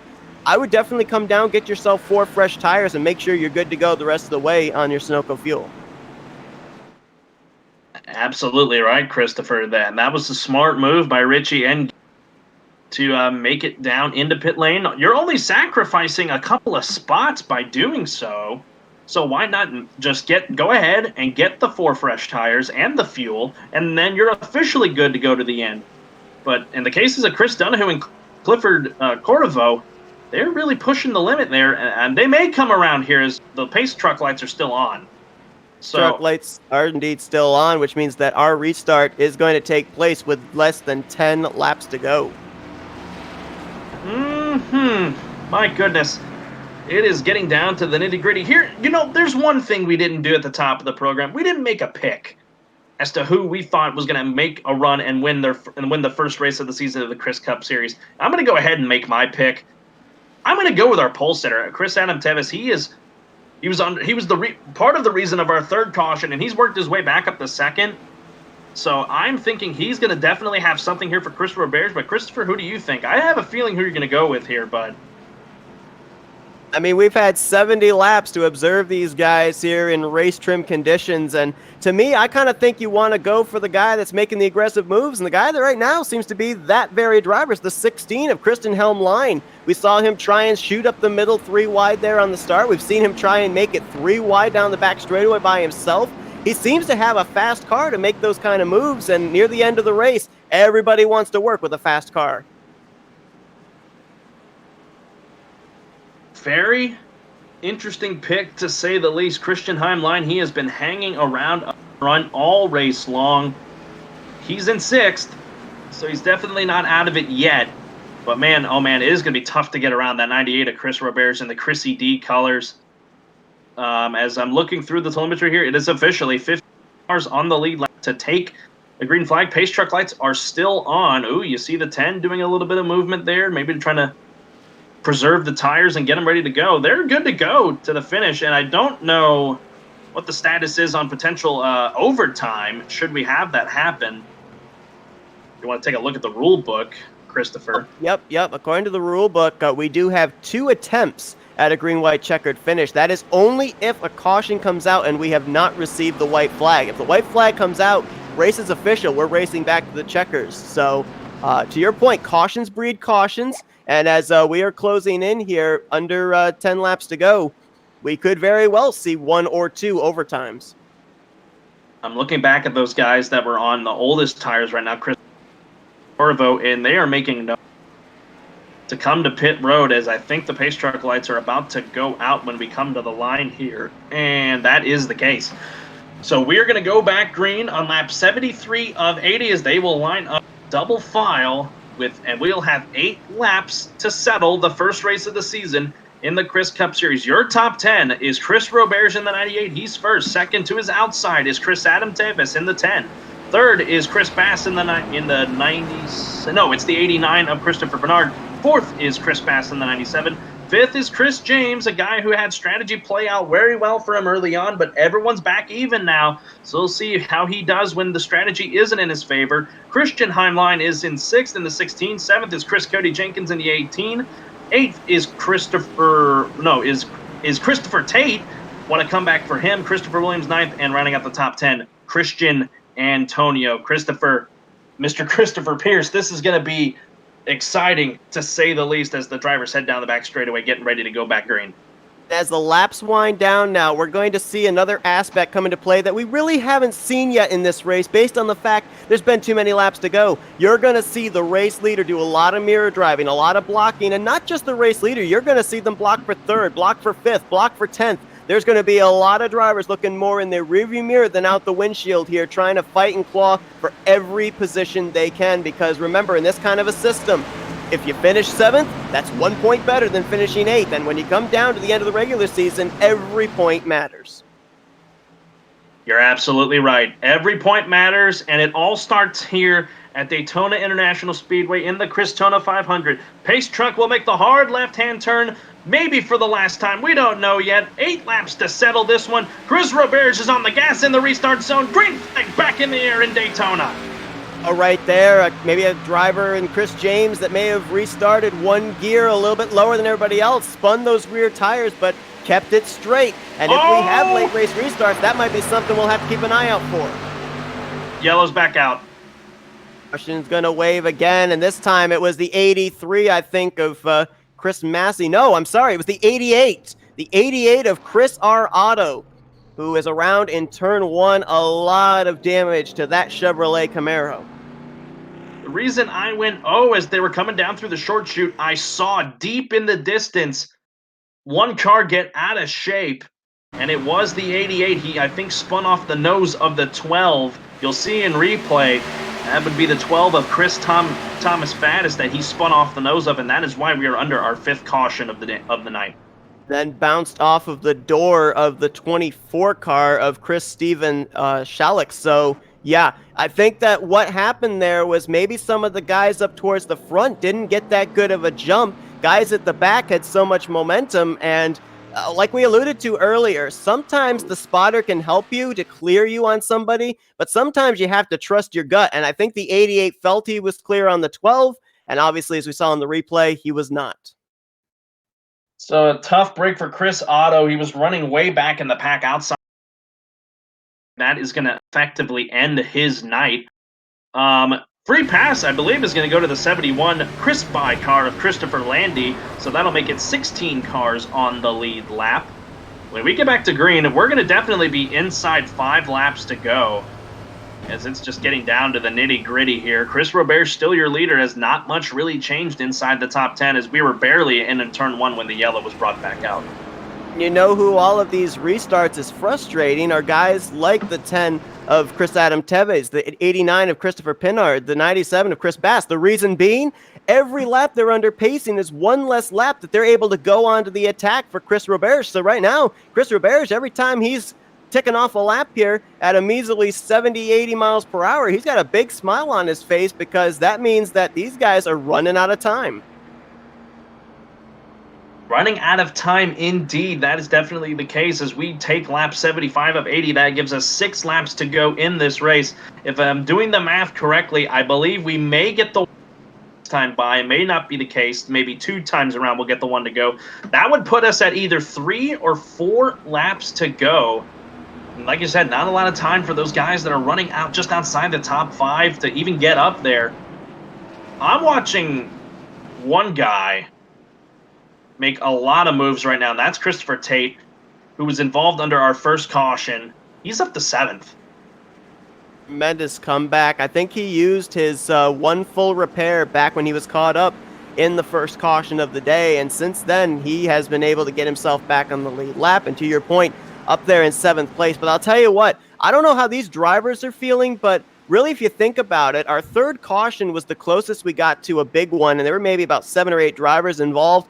I still have that queasy feeling we have not yet seen really the big one here today at Daytona. And when we get down to about 3 or 4 laps to go, as you said, I think that there's still the potentiality for that to be looming around the corner before we get this checkered flag. Again, the cautions, they breed cautions. That's been the case so far in the last 2 cautions. If I'm Chris Roberge, I'm loving that. If I'm everyone else behind them, I'm hating that. I want to go... Christian Lane and Christopher Tate, Chris Cody Jenkins, all those guys that are trying to get up there with the leaders. You want more laps to be able to work up and work as a team to get up to them. But the more times you're under caution, the less chances you get. And as you mentioned, yes, we do get 2 overtime chances. And then, but remember, as you take the white flag, it'll be the ball game after that if another caution were to come out, and the truck lights are still on. So it looks like we're going to go green with 3 laps to go at lap 78 of 80. Means they're going to have to make at least 2 circuits to get back to the white flag for the race to be official, racing back to the checkers. And Chris, I don't know if you said this, and if I'm repeating what you said, I apologize. We now are going to have 16 cars on the lead lap when we go back green. Free pass car was the 71 of Christopher Landy. So he now will get back the free pass position. And if I recall correctly, he actually at one point was 2 laps down. He actually took a wave around and now has gotten the free pass. So a good comeback run for him. Absolutely a good run for that guy in the Chris By colors, number 71. Man, there's a lot of guys in here that we really haven't talked about tonight, like Christopher Williams, Christian Antonio, we've mentioned before, on those, and especially Chris Donahue. He's now on 30-lap old tires, same as Clifford Corvo. I don't think they'll be a factor coming down here. A couple other guys that have just been riding it out. They're off the lead lap right now. Tough break right now for Chris Noblet. He's 18th in the 17. He was up inside the top 5 early on, but I guess some trouble in green flag pit stops and just some things not going his way have kept him off the lead lap. He was actually one of the guys during the green flag pit stop cycle. Came very conservatively out of turn 4 to pit road and would have come out only 1 lap down, but ended up being 2 laps down because of that. It was hard to tell if he was maybe just making sure he was going to be safe coming to pit road, or if maybe he was running out of fuel, because there's sometimes there are guys under pacing on those first 2 cautions that would save fuel, and there's other guys that wouldn't remember to save fuel. So a little bit of differing in what would be in the tank when they go back green, and that might have been why we saw some guys kind of coast their way to pit lane when that green flag cycle began. But here we go. They double up. We're getting ready to go back green this next lap. As you said, 3 laps to go. Question is, are they the last 3 laps of this race, or are we just setting ourselves up potentially for one of our 2 overtime green-white checkers? If you want my honest opinion, to go back to the Larry Mack trend of the race, I don't think this is the last caution we've seen. I hope they get a little bit of green flag racing out. Get going big is going to happen, whether it be right here in the middle of the pack or even further back as well. Those guys that are off the lead lap, they're still racing, trying to get as much points as they can. But regardless, your top 5 did not change since the last caution. Chris Roberge, Chris Adam Tevis, Christopher Bernard, Chris Bass, and Chris James are your top 5. Rest of the cars on the lead lap: Christian Lean, Christopher Tate, Chris Cody Jenkins, Christopher Williams, Christian Antonio, Chris Eddie Donahue, Christopher Ritchie, Clifford Corvo, Christopher Gears, Chris Scott, and Christopher Landy will be all going at it here. 16 cars to potentially decide the winner of the first race of the season in the Chris Cup Series, the Christona 500. Christopher, it has been a lot of fun. I think we're in for a lot more as they're coming through 3 and 4 right now. I agree, because I think that these guys here, 2nd, 3rd, 4th, they can't wait. They have to treat this as if this is the last restart of this race, because remember, the minute the caution comes out, whoever is ahead at the timing of the caution coming out is the race leader. So if anybody can even just get an edge up, a splitter up on Roberge for the top spot, if the caution comes out, they control the restart on the first green-white checker. Pace truck makes again the hard left-hand turn. Chris Roberge and Chris Adam Tevis will take it. Roberge on the gas, green flag in the air, 2 laps to go. What a start for the 97 of Chris Bass, giving a massive push to Chris Adam Tevis through the corner, entering the corner.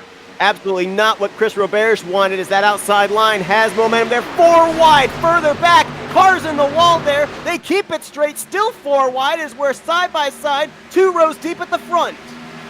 That was Christian Lean that was in trouble. Chris Roberge still battling. The 10 getting a big push from the 97 of Chris Bass. 3 wide right now as Chris James is in the middle. They got to figure it out. 6 cars in this little bit of gaggle. Chris Adam Tevis takes the lead, coming through 3 and 4, coming to 2 to go. This moves down to the bottom. That's going to now have Chris Bass the height. Oh, caution's out. They did not make it back to the white. And again, the 10 clearing for the top spot with this caution coming out. He's going to be the control car when we go back green, and it's a big one. It has struck. We've got 6, 7, 8 cars littering the apron of turns 3 and 4. I'm seeing back here Christopher Gears, Chris Luke Daniels, Chris Newman, cars that were just off the lead lap. Chris Thomas Faddis, another car. A lot of damage to the Chris Luke Daniels machine, the number 2 Chris Light machine. Looks like Chris T. Jones, the admin, was involved, and Chris Otto may have been involved in another round as well. A lot of drivers collected up in this one, bringing out yet another caution, setting us up for one of our overtimes. And to your point, quite a number of them were drivers that were either just on the tail end of the lead lap or maybe one lap down, had a shot maybe of getting a free pass, but boy, a lot of torn up cars right now trying to limp their way back to pit road.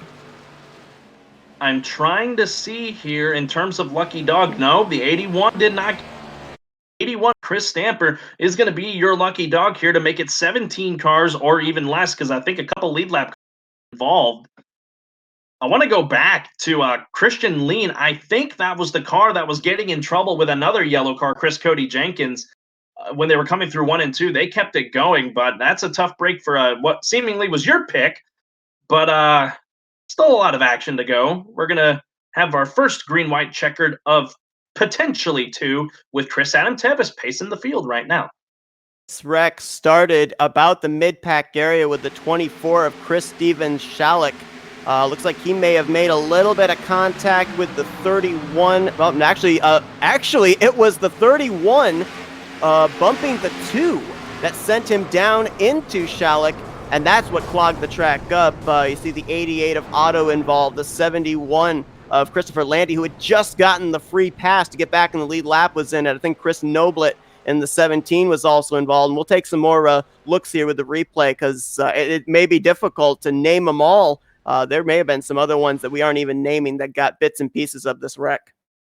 Looking through here, yeah, Christopher Landy, you mentioned Chris Noblet coming down here through the grass. 13 of Christopher Papa is another one. And yeah, like I mentioned, the ad also involved as well.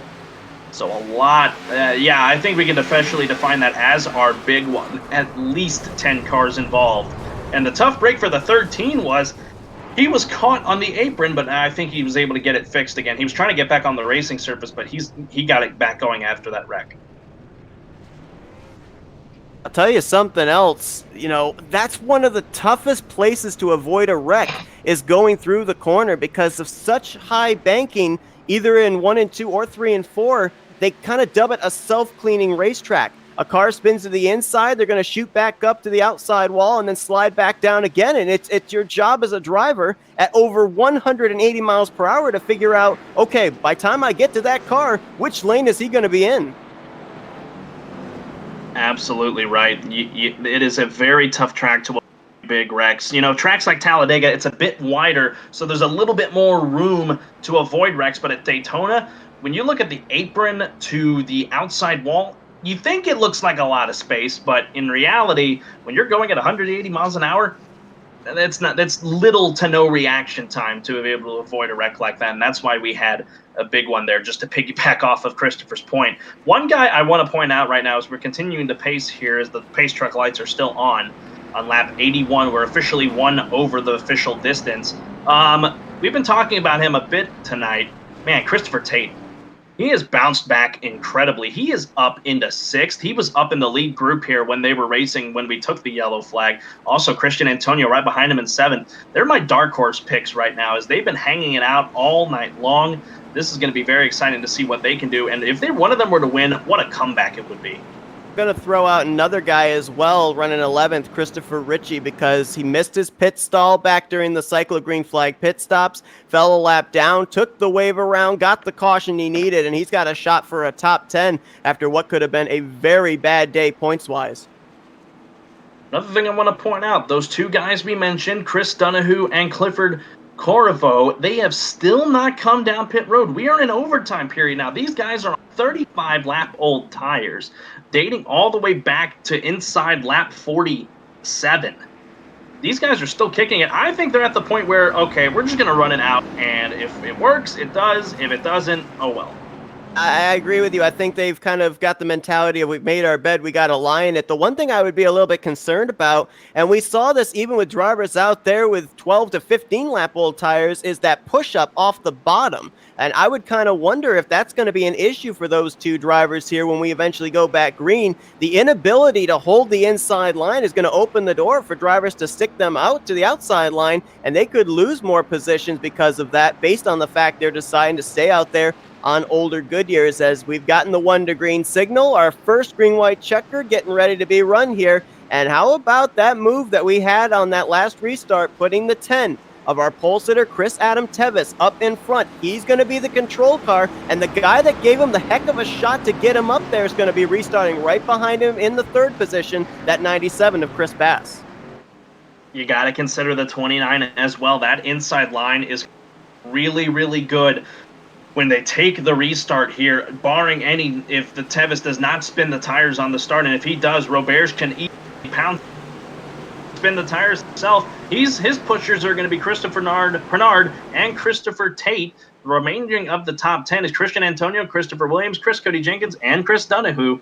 So this is going to be a very exciting run to the finish. I don't know if we're done with cautions yet. We still have one more green-white checker at our disposal, if that's the case. When they come around, if they take the white flag, the next flag ends the race, and the leader at the time of the next flag will be the winner, whether it be the caution flag or the checkered flag. Christopher, oh my goodness, this is going to get very exciting as the leaders are in 3. And I'm actually looking as well. Not only do we have the laps that are ticking down, but also the race session time is ticking down. We're under 3 minutes left in the race session, so these guys could potentially be racing the clock rather than racing the laps here. So I kind of get the feeling they really need to have this be the last green-white checkered.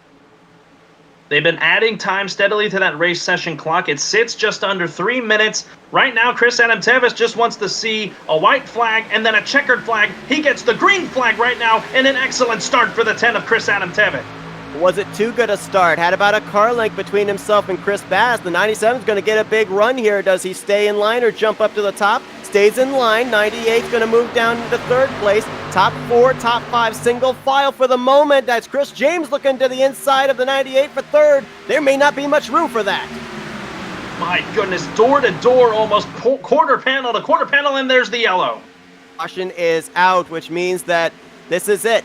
These guys are setting up for what's going to be the final restart of the night, and there's no more green-white checkers. They're basically, when we get back green, they're racing to the next flag. If a caution comes out, even if it's still with 2 laps to go, that's the end of the race. And it looks like the driver that may have brought this caution out may have been the 16 car again of Kristen Heim line. No, it wasn't. It was potentially the 12 of Chris Thomas Faddis.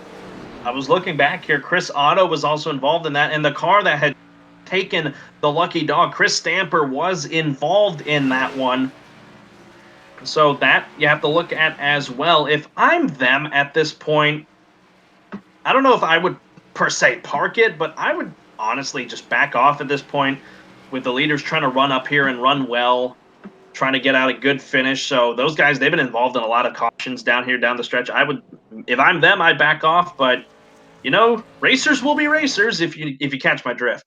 If you think about it, the only one that really could do something like that would be Chris Stamper, because the 12 of Faddis as well as the 88 of Otto, they're both running 1 and 2 laps down. So if we end up having a caution come out, they're probably not going to pick up that many positions as a result.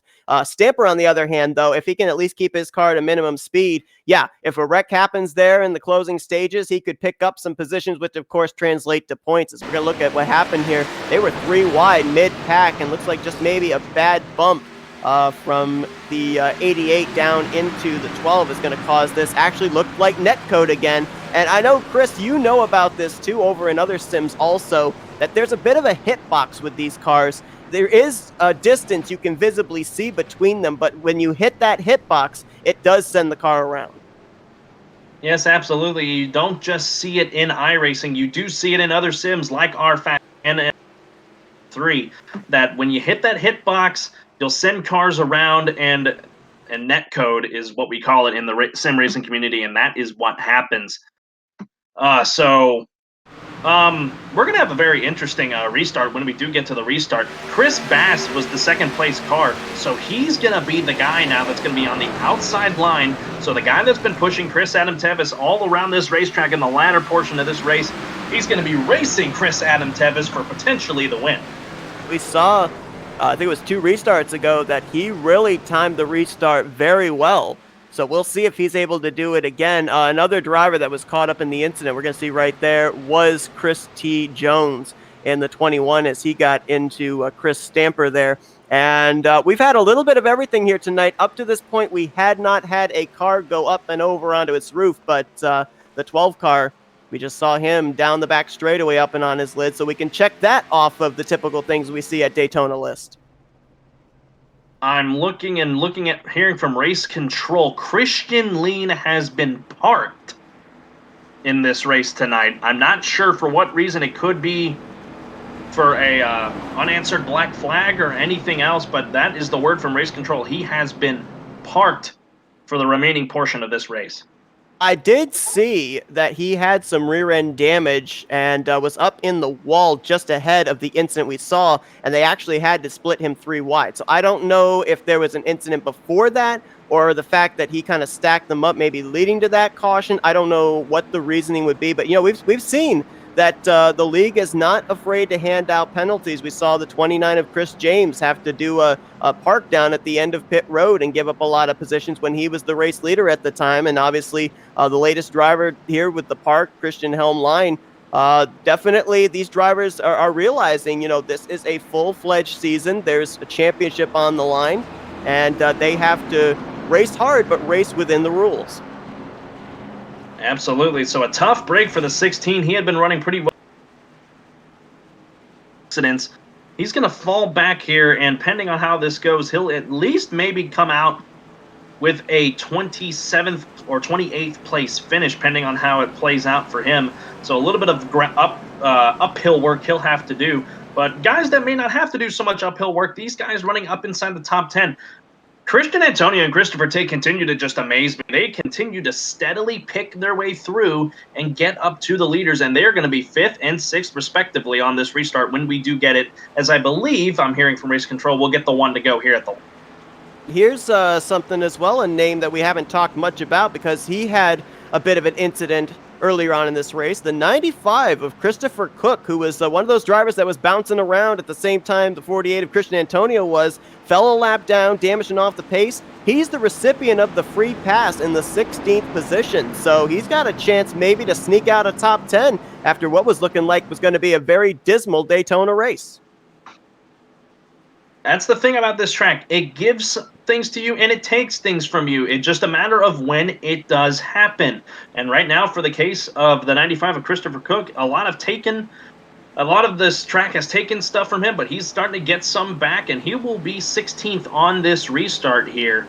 I think they're going to line it up here, and we will have the one to go signal here in our second of 2 green-white checkers. I just want to reiterate and drive home the point that you made. With this being our final restart, if a caution comes out before they take the white, it goes to whoever is the leader at the time, and race is over. So technically, we are racing to the next flag, whether it be the caution or the white. Or the checkered. You never know. They may. They had that one time down there in the tri-oval where we were looking at potentially our 3rd caution of the day, and they were able to keep it together, so we'll see. Your top 10 as they run. Adam Tevis is your leader. Number 97 of Chris Bass is 2nd. Chris Robert's the dominant car is 3rd. Chris James 4th. Christian Antonio is 5th. Rest of your top 10 is Christopher Tate, Christopher Pinard, Chris Cody Jenkins, Christopher Ritchie, and Chris M. Scott. Rounds out the top 10 in that number 4 silver, red, blue car. Oh my goodness, I'm hoping that they can make it back. We would finish not, if they make it all the way back, we would 9 scheduled limit, but you never know what'll happen in a race like this at Daytona. It's been exciting throughout. Chris Bass has got to be feeling like the left man out because he's the only guy up here in these first 2 rows that hasn't led a lap today, but I think he would give up the first 89 laps of this race in order to lead the last one. Absolutely. The last one is what counts, whether it be the caution or the white or the checkered that ends the first race of the season in the Chris Cup Series. Pace truck will come down one final time. Chris Adam Tevis will be on the gas here. Green flag in the air, 2 laps to settle it here at Daytona, and what a jump for the 97 of Bass. Another great restart. Chris Jones, the 29 behind him, Chris James rather, did not get that good a jump. Now he's going to draft up to the back bumper of the 97, may be able to offer some drafting help through 1 and 2. They're still side by side for the lead. Green flag still in the air for the moment. The 97, 10, 98, and 48 on the bottom, 3 by 3. Joining this group is the 89 and the 35. To the outside goes the 29 of Chris James, as there goes the 97, the sucker hole. Oh, help as he boy, gets what loose. A save! Wow, right in the middle, one of the toughest places to save a race car when you got cars to your inside and outside. Still 3 wide further back. They are going and we're under the to... yellow. Caution! They did not make it, and the 10 was ahead. The 10 of Chris Adam Tevis is going to be your race winner here today in Daytona in the Christona 500. Technically, they're going to have to come back around to complete this event here. However, the official scoring there with the timing of that caution, if you're going to count them coming back to the stripe, it was only 31 one-thousandths of a second difference between Tevis and second-place finisher Roberge. It's always a margin of that margin of victory that is going to look large in the camp of Chris Roberge. 0.31, as you said.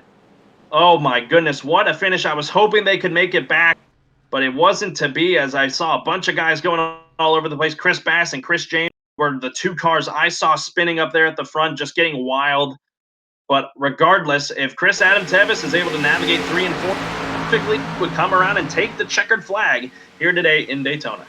It's like a little bit of contact into the right rear from Bass into Pinard. Sent him down into the 29 of Chris James. We'll try and look and see what happened to him here. We obviously want to go back and be able to see Tevis crossing the start-finish line to take the checkers, but you know, you kind of had hope that they'd be able to make it back to the white, but when you saw them 3 wide and 4 wide there through turns 3 and 4, you just kind of knew.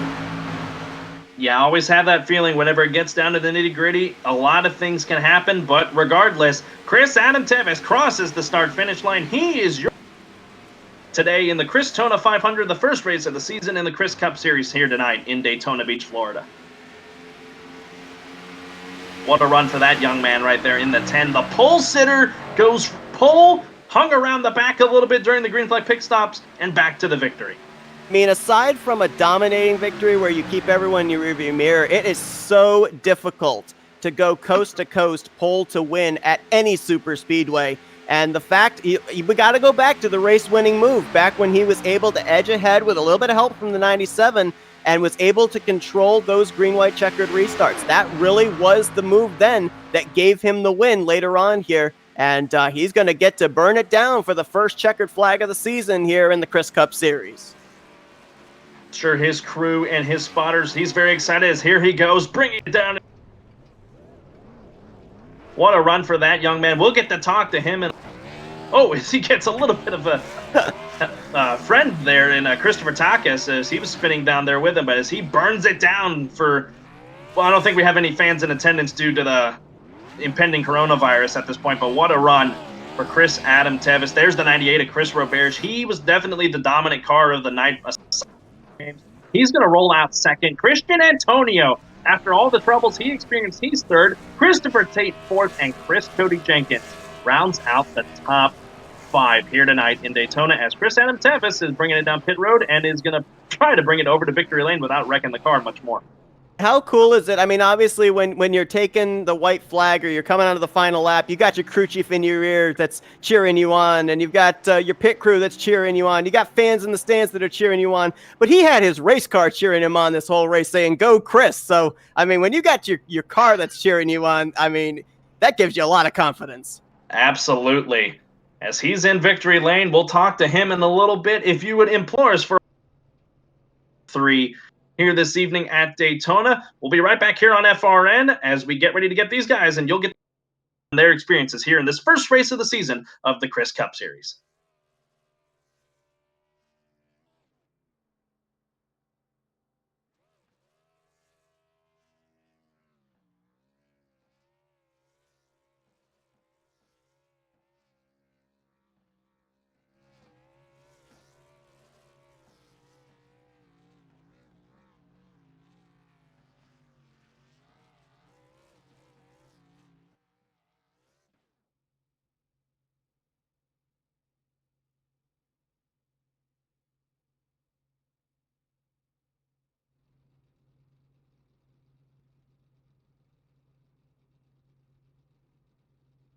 back here at Daytona International Speedway. Chris Adam Tevis, your race winner this evening in the first race of the season of the Chris Cup Series. We're going to get to talk to him in a minute, but I'm trying to figure out here who we're going to bring in here. We have Christian Antonio here with us. Christian, you have been around all over the racetrack tonight in terms of positions, towards the back, towards the front, and you end up third after all the calamity that happened there at the end. How did it go for you personally? Oh, personally, it went pretty well. I was pretty bummed out that my teammate Chris James, number 29, was in the wreck because it was in that last wreck. We were just hoping to probably get a top 5 race for both of us. But at the end of the day, P3 moving strong. Had a lot of issues at the very beginning of the race, but we worked the kinks out, and the whole team did a good job to get a P3 for us. I want to go back to that.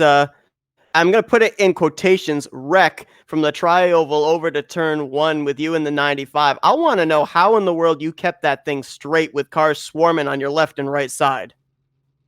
To be honest, it's something like it's a skill to be given, or it's a skill to be taken, where it takes a very, very, like, I don't know how to really describe it, because I have been in worse wrecks and I have spun completely. I've been in small wrecks and I still managed to save the wheel, but at the end of the day, it's just a matter of driver skill right there. Absolutely. You drove a heck of a race tonight. I'm very, very, very impressed. Is there anybody you want to thank for your also for your third place run tonight here at Daytona?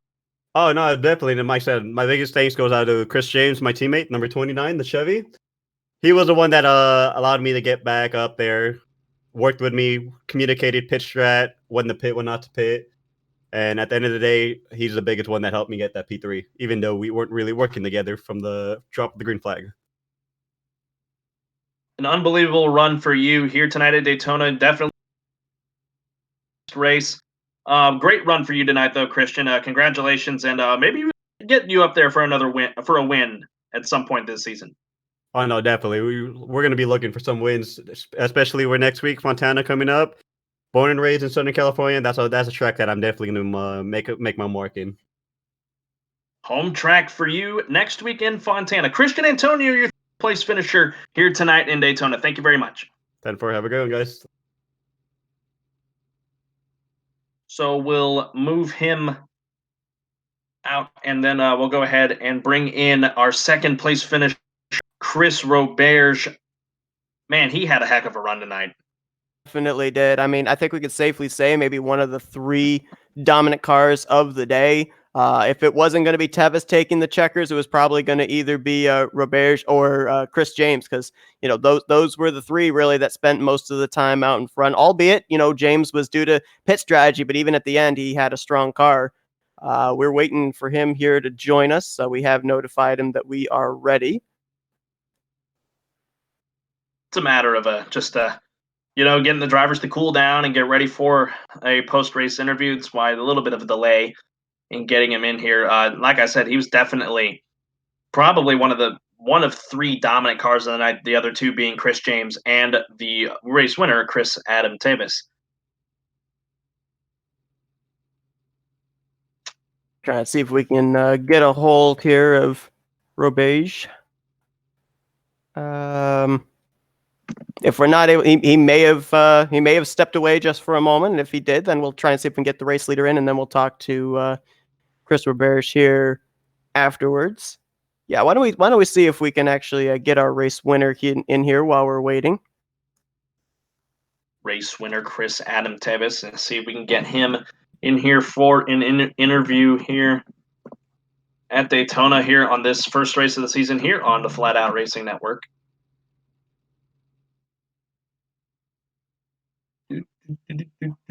It's yeah.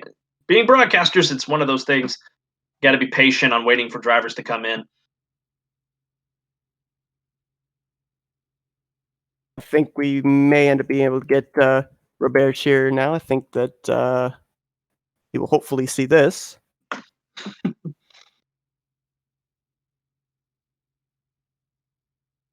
There we go.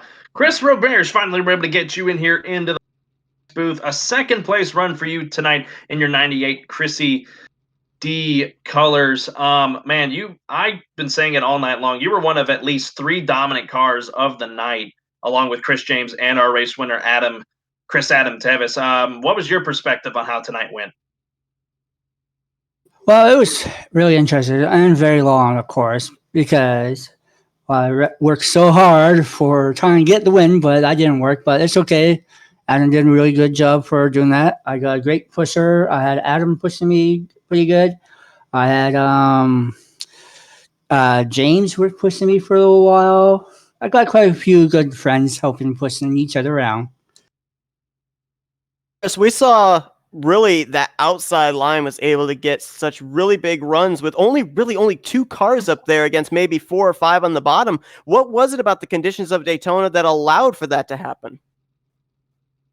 Usually more cars in the lineup it'd be going faster. Sometimes it's not. It's hard to say. It depends on how aggressive you could be on the side drafting, and then you'd be okay with that way.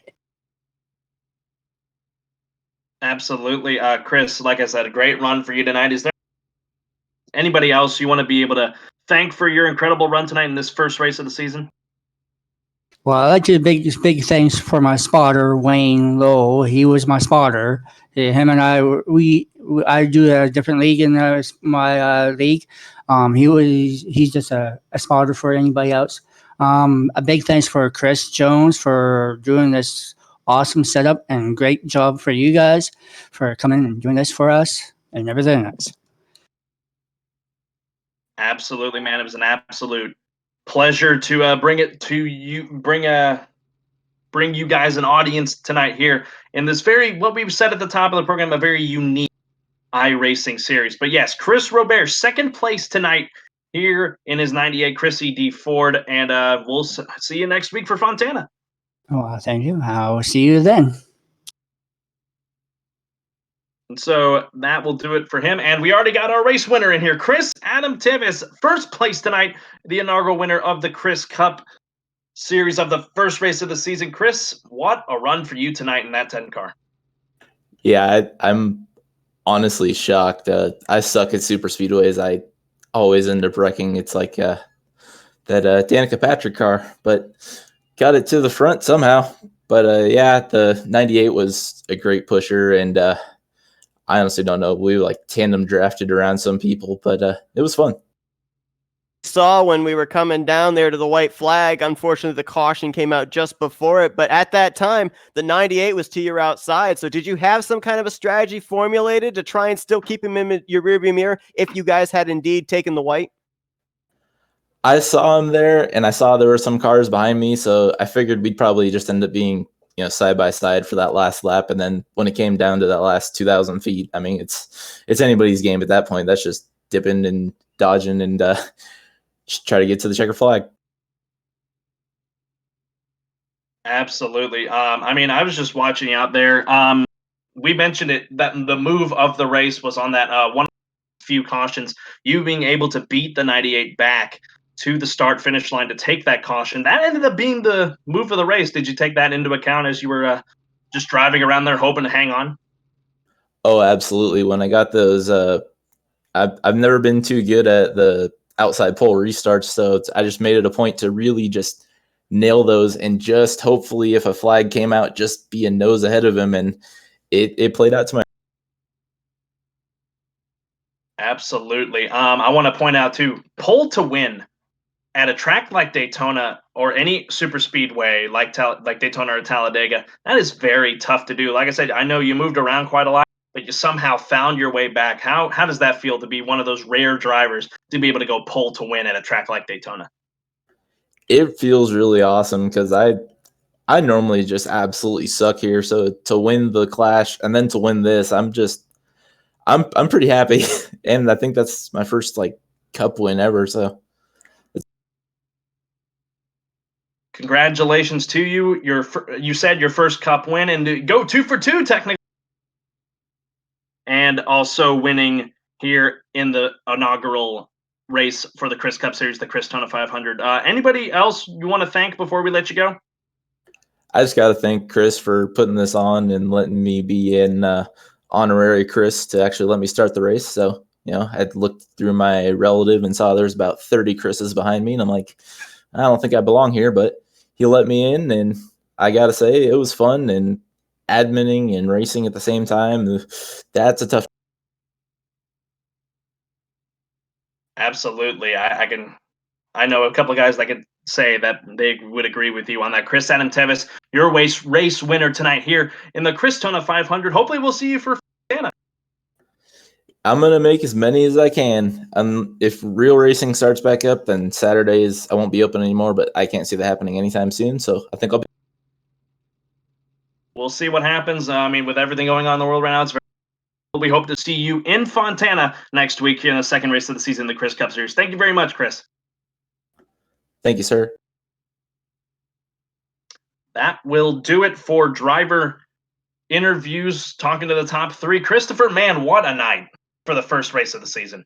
We made a point here about the coast-to-coast pole to win there for Tevis, but I was looking back through the starting grid. We actually had our front row finish 1 and 2 because Roberge was actually the outside pole sitter for this race. So, I would love to go back through the statistics and see at a super speedway where the guys that start 1 and 2 finish 1 and 2. And I think that maybe the guy we have to highlight as far as the guy that fight his way through the field, I know it's a super speedway, but just based on the strategy that he pulled off and his avoidance of wrecks, Chris James started this race from the 36th position. Now, obviously, he didn't get quite the run he was looking for, but to be running where he was at the time of that caution, that was quite a comeback for him. And if we look as well at Antonio, he ended up also starting way back in the field. I believe he restarted back around the he was up there in the third row, 5th place. So kind of an ironic thing, because we usually see a lot of the guys that start at the front